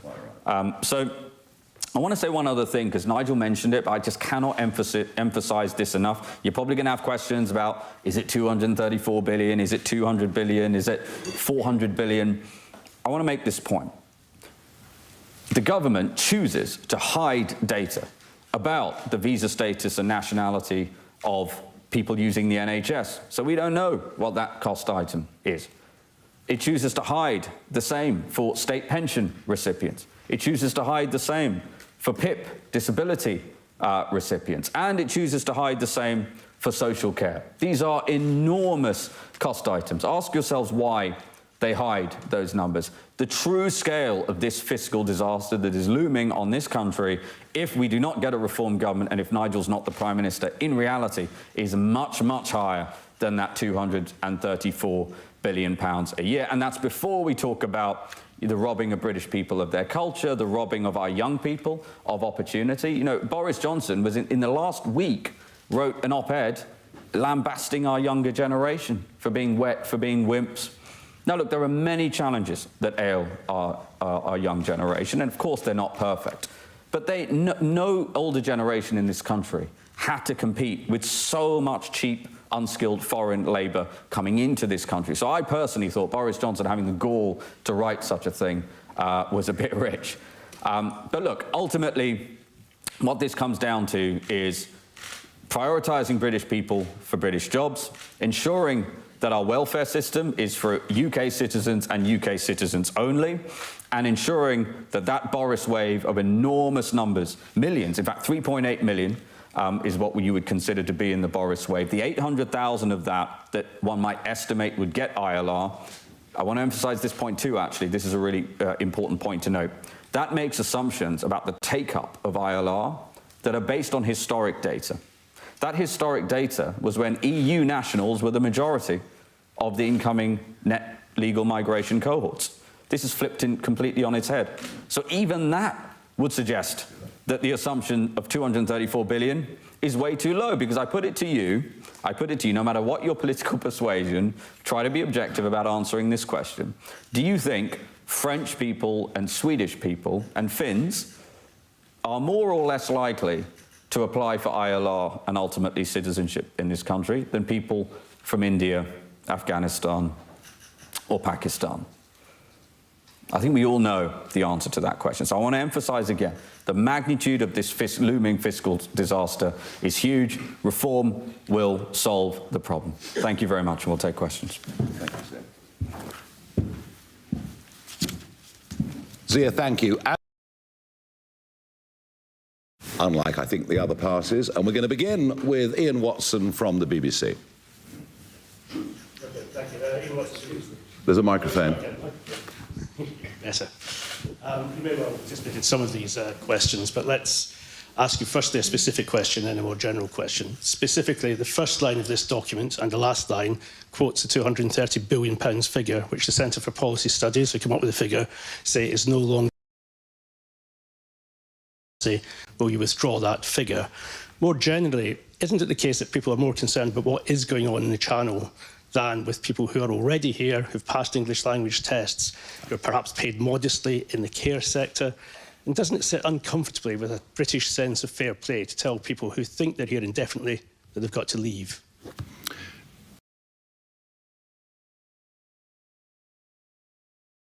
That is without doubt too low. It underestimates things. I suspect many more than 800,000 actually will apply for indefinite leave to remain. Plus, it's quite tough to get all of the figures. And if you go back to those who've already been granted indefinite leave to remain, without doubt, the number is considerably bigger. The British public are very focused on what's happening in the English Channel. That is right, because it's visible, it's there for all to see, and you now have Conservative and Labour governments both promising they'll do something about it.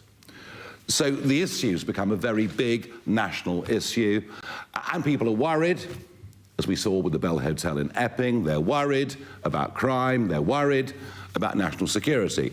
There has not been a proper debate on legal immigration because all the so-called main political parties have agreed. Both Labour and Conservative governments have been happy to have open-door migration. The Liberal Democrats obviously would not criticise, nor the SNP, nor the Greens, nor anybody.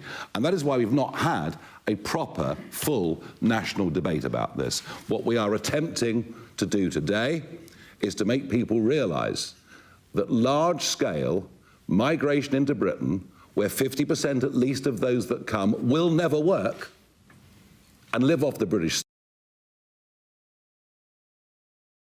poorer. And we want to have that debate. Quite how the Labour and Conservatives will defend themselves against this, I don't know. So we want to have an honest debate. And you talk to me about a sense of fair play. Yes, you're quite right. A fair play to British people who've been priced out of the market, where minimum wage has become maximum wage in many, many sectors, where employers and others haven't bothered to upskill British people by relying on endless cheap foreign labour coming into Britain. This is the end of endless cheap foreign labour and an attempt to get young British people trained up to do the right jobs with the right pay. Thank you. Olivia Utley from GBNews. Sorry, I just thought of that. Thank you. Under your proposals, those applying for citizenship would have to wait 7 years. The Conservatives have said that they're double the time that someone would have to spend in the UK before applying for indefinite leave to remain, from 5 years to 10 years. Isn't your proposal actually more lax than theirs? Well, they're just kicking the can down the road, aren't they? And let's not confuse citizenship with indefinite leave to remain. See ya.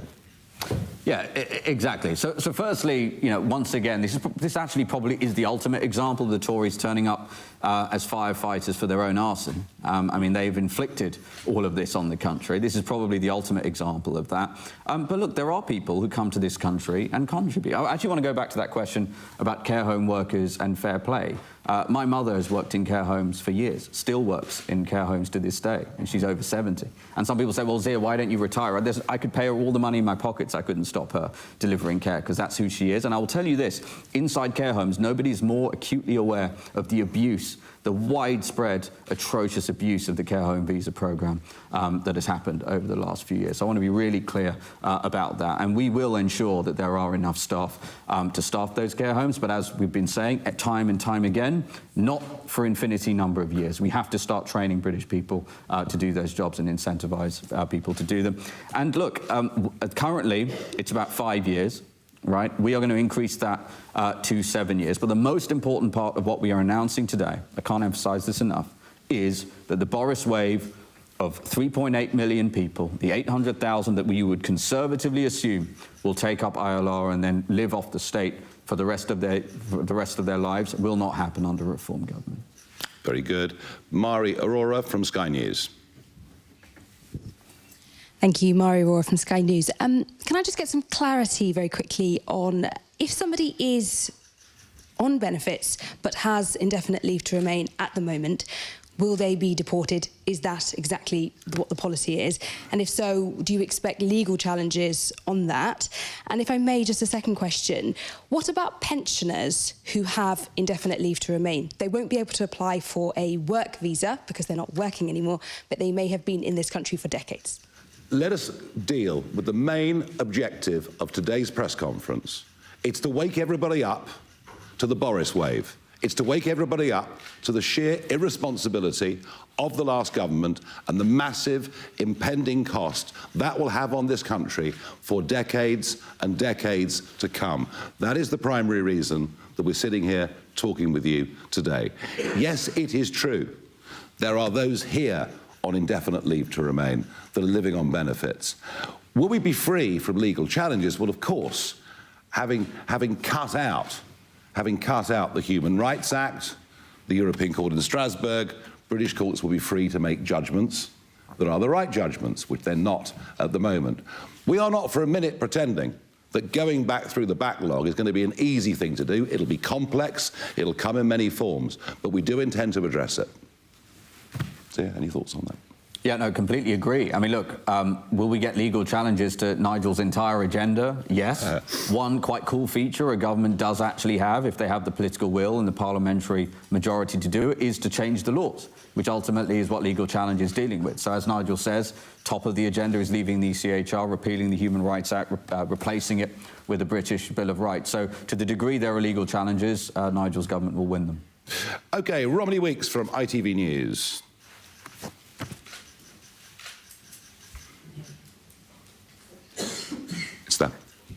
Thank you very much. You seem to be quite keen not to be pinned down too much on the detail, but to talk in broad brush terms. But what is the legal basis, for example, for removing indefinite leave to remain from people who've already been granted it, many of whom will have jobs, lives, family here? And care homes, restaurants, hotels, the NHS are already struggling to fill vacancies with exactly the kind of workers that you would be targeting. Are you happy to further damage those sectors? And how do you expect them to be able to afford to pay for the additional levy to train equivalent British workers? We've given you full details. None of the 800,000 plus that came here under the Boris wave that will be available to apply for indefinite leave to remain over the course of the next 3 to 4 years, none of them will be given indefinite leave to remain. None of them will be given access to the UK's benefit system, and none of them will be able to bring dependents. That, I think, is quite a lot of very exact policy detail. In terms of staff that are necessary, and I do repeat the point that mass unskilled migration has driven, in many, many cases, the minimum wage to become the maximum wage. Under our proposals, would pay go up? Yes, it would go up a bit, and I think that's a good thing, not a bad thing. Would our proposals help train British people for jobs? It would. But let Zia reiterate how the visa scheme would work for where there are genuine labour shortages. Yeah, so firstly, again, the premise of your question is everybody who is here on ILR is working, and actually, as we've already pointed out, that the opposite is the truth. Now, there are people who are on ILR who are contributing significantly to this country. We're not disputing that. That's why we are introducing this 5-year renewable visa, albeit with a materially higher salary threshold, so that the people you're referring to, who are adding a lot of value to the country, and fiscally, on a net basis, will be able to stay. That's totally fine, and they will have a path to citizenship. With regards to, for example, care workers, I already referred to this, they would be inside that ASSV category, acute skills shortage visa. But we want to emphasise, it will be a finite number, it will be capped, it will not be open to abuse, and to the degree that employers benefit from that visa, they will have to fund a programme to train British workers. I want to reiterate, the fact that this doesn't happen currently is the reason why we have had open borders now for so many years. We are giving business... Look, I want to make the other point too, which is, look, if we're serious about saying we're going to cut net immigration to zero, we're going to embark on deporting people who are here illegally, we're going to stop the abuse of our welfare system. Yes, there will be some businesses who do have to pay more for that labour. There are 6.5 million British people on universal credit, which is primarily an out-of-work benefit, and only 1/3 of the British people who are on benefits are actively looking for work. Now, we're not going to claim this is some super simple problem to solve, but we are deadly serious about solving it, and it will never be solved if there is a tap for unlimited low-skilled immigration. Simeon Brown, Channel 4 News.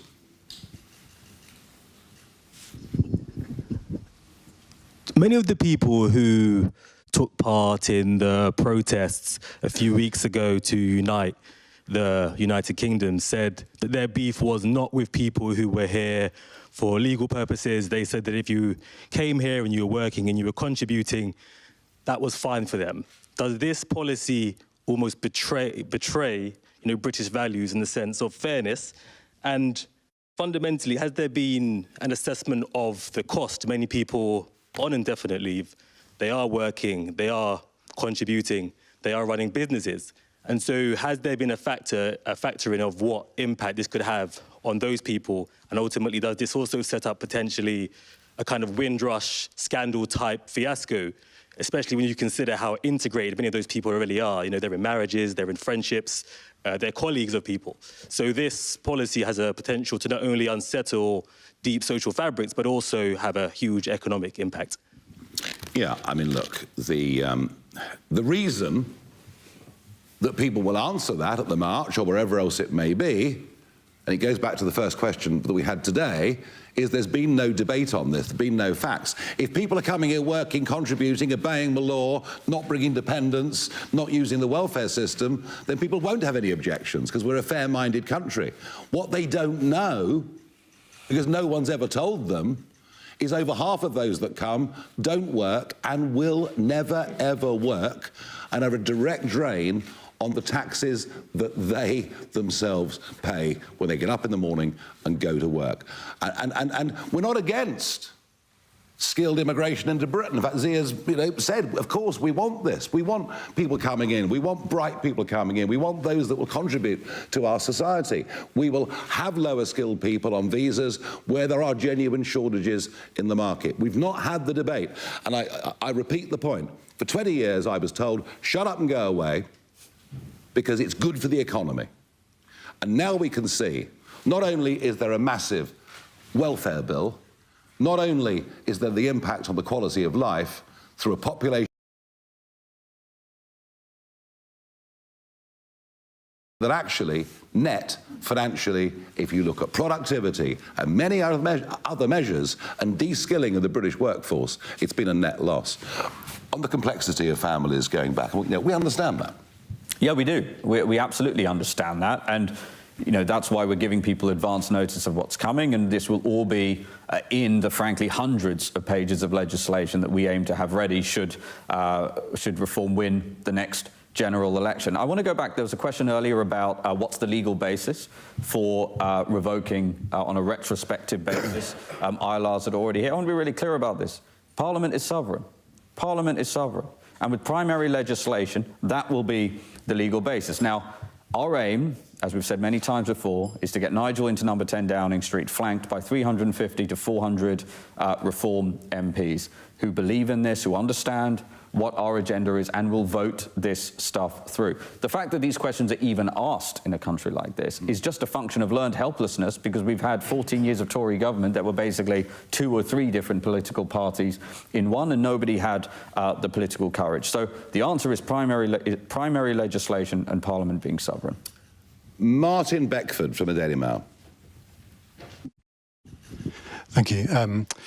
You admit these ideas are very bold. Do you not have any concern that by promising such huge savings and massive reductions in immigration, you're bound to disappoint your voters who already have very low trust in politicians on this issue? Thank you. I understand we're aiming high.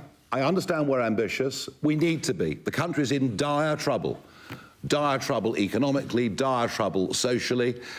These are, let's put it to you like this. There's nothing we're proposing that we don't think is doable.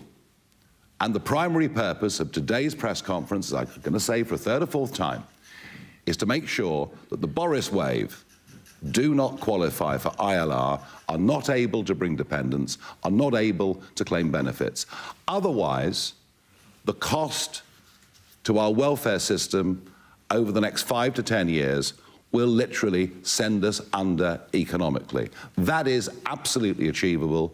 And indeed, when we spoke at the previous conference about deportations of illegals, we had the former head of Border Force saying, yeah, actually, the numbers that they've talked about are realistic. Is it going to take great political will to achieve these things? Yes. And that's why those people that stand for us at the next general election, we don't want careerists, we want people who genuinely believe in this mission. Thank you. Ryan Saby from The Sun. Thank you very much. With so many overseas workers who could possibly be leaving, are you sure, and how convinced are you, that British workers have the appetite and aptitude to do many of the jobs, especially with many on the long-term sick and 2.6 million on that long-term sick? Well, we have to revise the long-term sick. The system that's been in place over the course of the last few years is frankly farcical, where you go to a family GP, you say you've got depression, the family GP feels pressured to sign you up. I mean, during the pandemic, it was being done on 10-minute Zooms, and a lot of that needs to be revised. It just is ridiculous that, another 1,000 people a week are going on to long-term sickness, disability benefits, and frankly being written off and told that they're victims. It's not good for them either. So look, we are going to have to. One thing that will encourage people to go to work, of course, is the fact that, we're saying that average wages under these plans will go up. And I understand that some employers will say, look, life is tough, etc.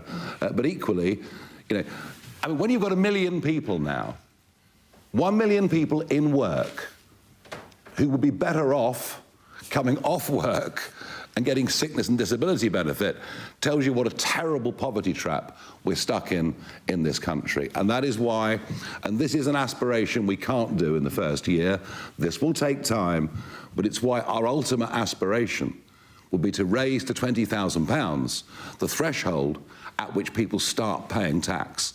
And that would get us out of this 16-hour-a-week trap. People who want to go to work, but if they work for more than 16 hours, they're worse off than they currently are. I accept, and referring back to Martin's question earlier, that's not something we can do overnight. We would need to have created a massive investment and huge growth to get there, but it's where we intend to get to. OK, Aubrey Allegretti from The Times. Good morning. Thank you, Nigel. Aubrey Allegretti from The Times. First question to Zia, if I may. What is the cap on the national critical role visas? How many will be eligible per year? How will the cap be set? Can it be changed on a whim or depending on sort of sudden shocks or needs of the economy? Or is it going to be hardwired into legislation? You mentioned that care workers would be in that. What other professions will be as well? And if I may, Mr. Farage, I'd like to ask again if you're willing to deport pensioners who refuse to apply for the new visa that you're setting up. Obviously, they won't be eligible for the worker skilled ones. Yeah, those are the two questions. Thanks. Yeah, sure. So, the first question you asked regarding the acute skills shortage visa. Look, this is a serious piece of work. So we're not going to have all the answers to that now. It's going to be contemporaneous to when we are in government, if that's the result that the British electorate delivers. It will recognise where the shortages actually are. But I want to emphasise it will be capped. It will be finite. Obviously, if there's a major shock, some sort of COVID-style black swan event in the middle of the year, of course, Nigel's going to be practical about that. But I want to emphasise again, it has to be capped, it has to be finite. I want to say one other thing, though. The policy team doing this work, it is pretty unfathomable how little data this country appears to have on any of this stuff. I mean, how is it that the ONS revises up the net migration number from last year from like 800,000 to 1 million when these are people coming to the country illegally, going through turnstiles, scanning their passports? If you would ask any corporate in and around London how many people are in their building at any given point, they would be able to answer because they're scanning passports. The reason why there isn't data on this stuff, no data on foreign nationals using the NHS or state pension or PIP, etc., is because the government does not want us to know the answer. So we will materially upgrade our data capabilities. But I want to emphasize again, strictly limited, strictly capped, and to the degree that they are issued, British workers will be on an accelerated basis trained up to take those jobs. The people you're talking about, the pensioners, probably have UK citizenship. If they haven't got UK citizenship, why on earth are we paying them old age pensions? Why on earth would we be paying them old age pensions? But you're missing the point. The real point is our biggest worry are not older people. If we're going to go back, our biggest priority are young, unproductive people who are here, who are not working, and yet if they get ILR, will be able to bring extended members of their family to this country at enormous economic cost. It's actually the age profile that worries us about the Boris wave in some ways more than anything else. Young, unproductive people, unlike the myth that everyone that comes to Britain works hard, pays their taxes. It just, sadly, isn't true. But I repeat the point for the 5th time. This press conference is about stopping the Boris wave of a minimum of 800,000 people getting indefinite leave to remain at vast cost to this country over the decades to come. Yes, there are historic messes and problems to clear up, and that will take time. But the immediacy of what we're talking about is what we believe we will be able to do within the first 100 days. Thank you. Charles Hymas, Telegraph.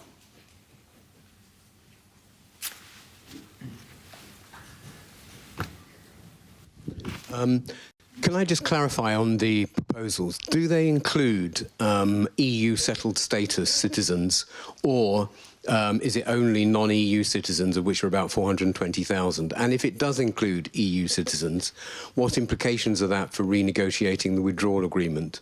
And finally, you've put a loss on legislation and the importance of legislation. How are you going to deal with potentially massive opposition from the House of Lords? Abolish it? No, I mean, it's a good question because you're looking for the right answer, aren't you? But no, but we might, if we face that problem, just have to appoint a few more peers. But we'll leave Danny Kruger to work out all of those issues. He's sitting at the back of the room. I'm very happy for you to chat to him afterwards, all right? EU nationals. Yeah, so did you say 400,000 non-EU? The figures I got from the Migration Observatory is about 420,000 people currently non-EU citizens on ILR. Okay, yeah, I mean, the reality is that we think the number's materially higher than that, and the government doesn't disclose these numbers, so that would be a guesstimate anyway. Look, so the answer is no in terms of EU settled status. But there is a caveat.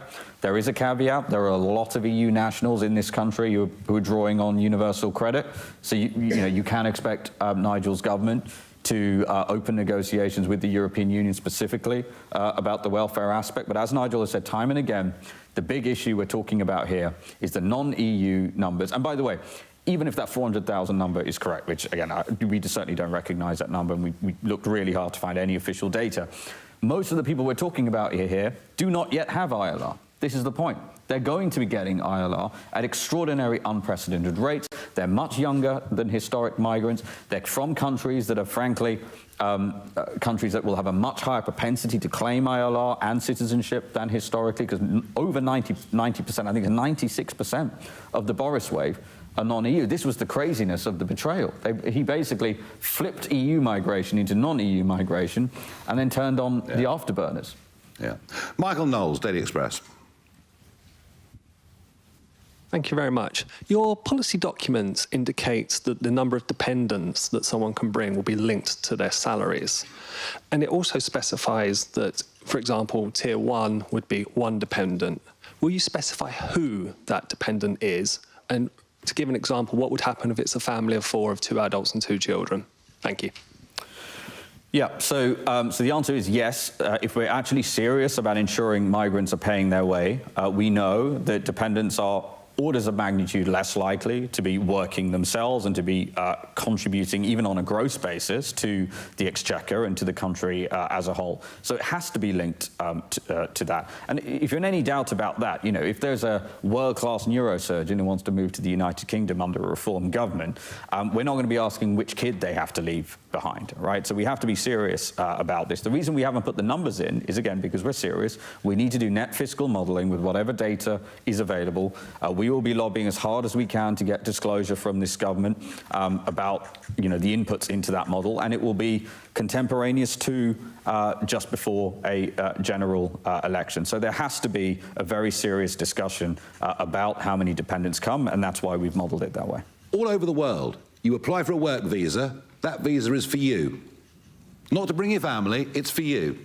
It's for a set period of time, and at the end of it you leave, or you're physically deported. That is how a normal work visa works. And we're talking about a 5-year renewable visa, and there'll be those that bring great credit to themselves, to our country, who will want, in some cases, to transition to UK citizenship.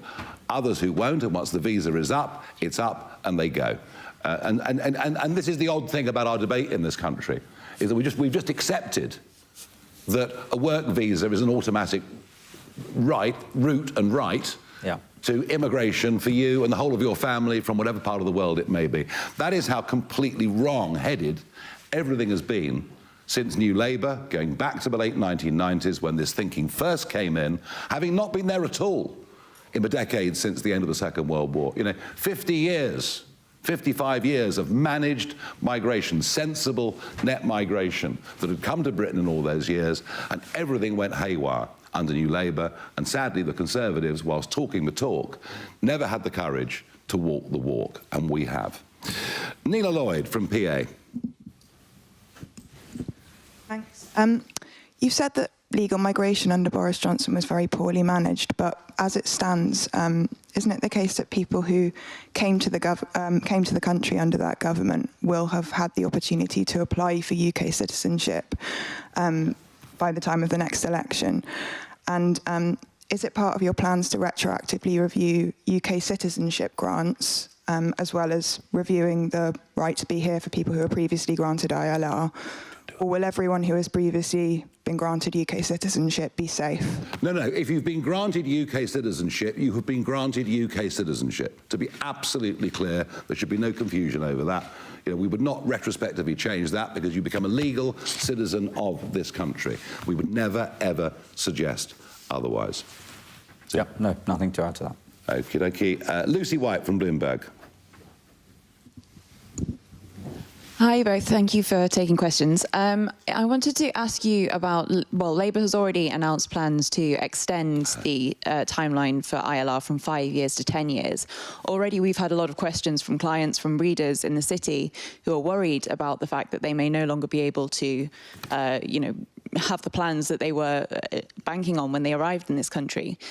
Do you accept that this is going to have a huge chilling effect on the types of workers who want to come to the country?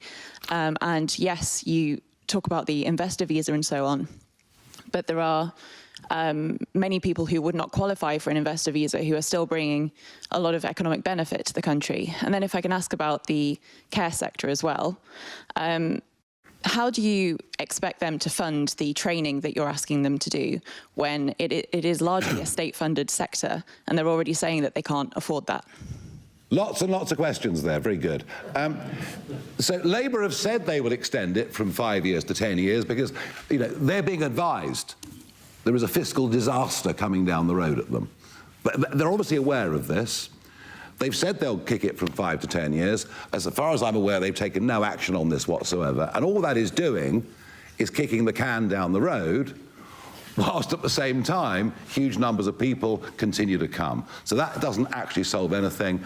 And would those in the city that are coming in from America to work for Goldman Sachs be worried whether they met the salary thresholds? I very much doubt it. Care sector. Yep, that's spot on. The kind of people that you'd be talking about there will not have any issues with the work visa that we're talking about. In terms of the care home sector, look, there's a huge amount of work to be done on the care sector. We know there's going to be a big shortfall of beds. Our policy teams have already started working on this. But I want to emphasise again, no one is more acutely aware of the abuse in the care home sector, about the total lack of checks there were. There were no real checks at all about whether they even had the relevant qualifications. So what you ended up happening actually was the honest people self-selected out, and the dishonest people, in many cases, not all, but in many cases, ended up coming here with a huge number of dependents. I'll give you a statistic. In 2010, the number of dependents per work visa issued was 0.7. Now, that number is 1.2. And when you extrapolate that through any model on this stuff, that is a catastrophe. And the care home sector is a big part of that. I think it was in 2023, the relevant government department thought that they were going to issue 6,000 visas. And this is in the document. And they ended up issuing 58 times more than that. 58 times more than that. This is the state of decay and total malaise and incompetence that we currently have in our immigration policy. So we will ensure that British people have enough hospice beds, have enough care home beds. But all of this is connected. That we're certainly not going to have that, because it's an infinity amount of money that the care home sector needs if we're also going to take care of the millions of Boris wave migrants who would end up staying here for decades. Yeah. Adam Sherry, Guido Fawkes. Thank you. The Mayor of London, Sadiq Khan, has responded to your plans today, and he says thousands of Londoners have indefinite leave to remain. They have legal rights and are our friends, neighbours and colleagues.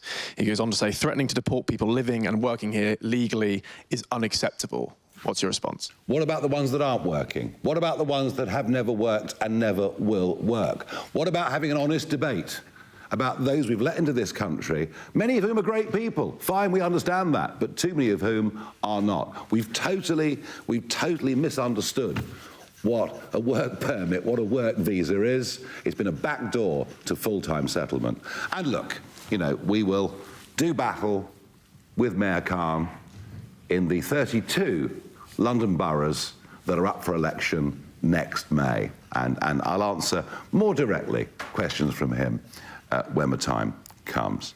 Two more. Kitty Donaldson from the I newspaper.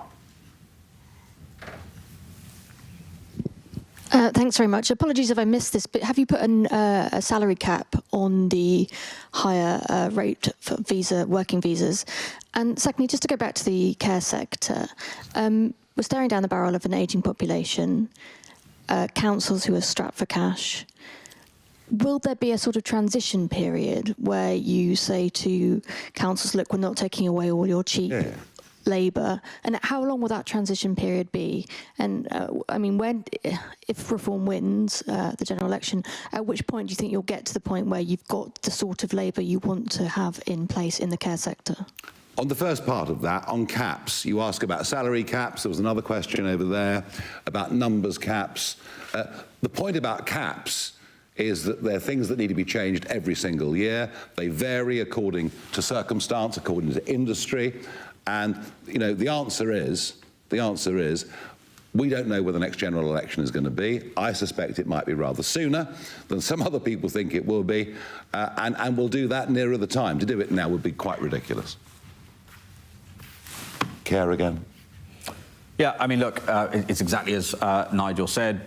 We are very much aware of all of the issues that exist inside the care sector. Yeah, we want to emphasise, as it says in the document, we will ensure that this is all done on a staged and staggered basis in consultation with business. But I want to say one other thing too. You know, I understand why this is the case, but most of the sort of human questions that have been put to us, you know, what about this particular person or this particular person? Well, number one, if people in this country on an ILR and they are contributing, they're going to be absolutely fine. So that's crystal clear. But what no one has really asked a question, what about the British people whose backs are breaking under the enormous tax burden, and that's only going to increase? We're going to get a budget from Rachel Reeves imminently that is going to be the most... there are going to be hideous tax increases for working people. That's the reality.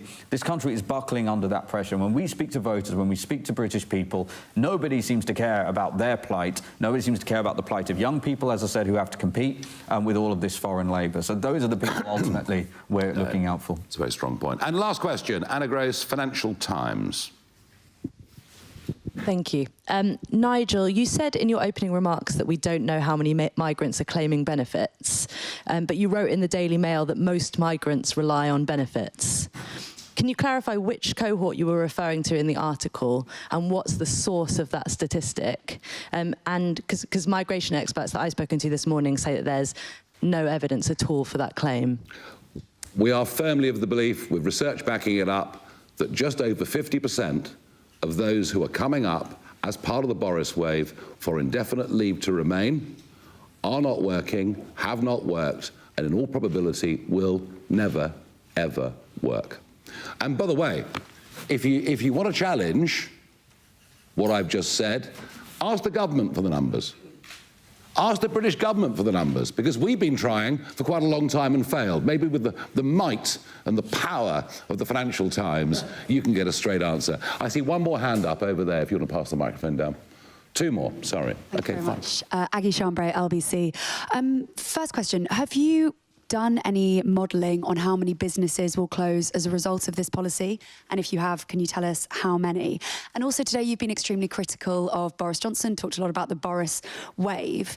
If you are so critical of him, why are you accepting people who were in his government who are extremely close to him politically, like Nadine Dorries and Jake Berry?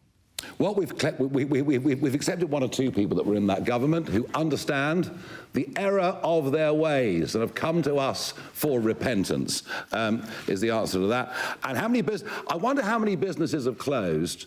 I wonder what's happened to genuine growth with this. If you actually have a look at what has happened to UK productivity since Blair launched the mass migration experiment, you will find it has actually been, in productive terms, a disaster for this country. So how many firms that could have prospered haven't? How many have gone bust that shouldn't have done? It's led to a change of culture that has been ruinous. Yeah, and how many, you should ask, how many, a question for the government, how many businesses have gone under and will go under as a result of the increase in national insurance contribution? To name just one tax, to just name one tax in recent months that has been imposed on British people. That was a tax on jobs. We've already seen from HMRC payrolls coming down. So the reality is what we're proposing is going to be for the benefit of British workers and ultimately for the benefit of British businesses too. Right, and this really is the last question there. Sorry, were you on the list earlier? No? Go on. Thank you. Eleni Carrera from The Guardian. A couple of quick questions. Will you revoke ILR from Ukrainians and Hong Kongers who have moved here under the government schemes to support those specific groups? And many people with ILR have lived here for longer than a decade. will have British families, children who have only British citizenship. Are you willing to split up families in order to, by removing ILR from those people? 800,000 people are due to qualify for indefinite leave to remain over the course of the next few years. This press conference is to say none of them will get it. Thank you. There was one more hand over there. Thank you. Jane Merrick from the iPaper. I actually wanted to ask about the recognition of Palestine. If you win the next election, will you de-recognise Palestine? Well, that's a big if down the road type question. I think that Starmer was completely wrong. To do that, you can't reward terrorists like Hamas. And even though he tried to caveat what he said, the fact is that right at the moment, Hamas and the Palestinian cause are inseparable, one for the other. And how can you recognise a state if you don't even know what the boundaries, geographical boundaries of it would be, let alone to recognise a state where the people that are running it are intent on wiping out the population of Israel? So I think that was a terrible mistake. Ladies and gentlemen, thank you very much indeed. Cool, thank you. I don't know why those names were not on the list.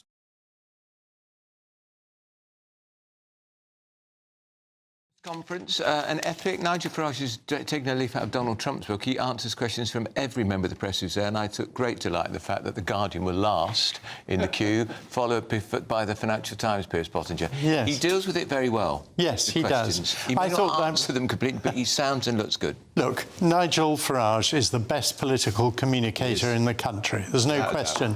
What I thought was very interesting in that was that Zia was right on top of his subject. He seems to have grown in his new role as head of policy. I think it's an inspired choice by Nigel. I thought that was a really, really powerful press conference from the point of view of reform, and I'm sure, absolutely sure, that it's going to do them a lot of good in the polls. I think they'll go further ahead as a result of this. And where, of course, does this leave Kemi and the Conservatives? I mean, I'm sorry, but again, he's stolen. The Conservatives just cannot continue without any policies. Where are their policies? Pretty accomplished. I think there's some stuff. Listen, to say that people should have to speak English, I think we do English language tests for ILR, but people will be for that. Not committing crime. This is fairly basic stuff. I think some of the good stuff, whether it be legal, is another story. It'll probably get challenged in the courts. The one thing that I always am confused about in this debate, though, is the idea of cheap labour. Totally a thing. Is that the fault of the migrant or the boss that's willing to undercut? And therefore, if we stop this sort of stuff, are we to believe those same pernicious bosses are going to pay British workers the proper wage? They'll have to if suddenly there's a labour shortage, and that's the point of the market, isn't it? But we have labour wages shortages, are set though. at the price that's required in order to take someone on. So that's what they're banking on. I agree. But he did make the point that too many people are signed off work sick, and they were going to address that in a second. Yeah, and that's why I think it was a welfare pitch as much as it was immigration. So is he going to force people into work that can't? And he's said to his guns that more than 50% of migrants are claiming benefits. Yeah, and it's been proven the Labour government... We have to go. I'm so sorry, Piers. We'll be back tomorrow. But up next, Good Afternoon Britain with Tom and Nana.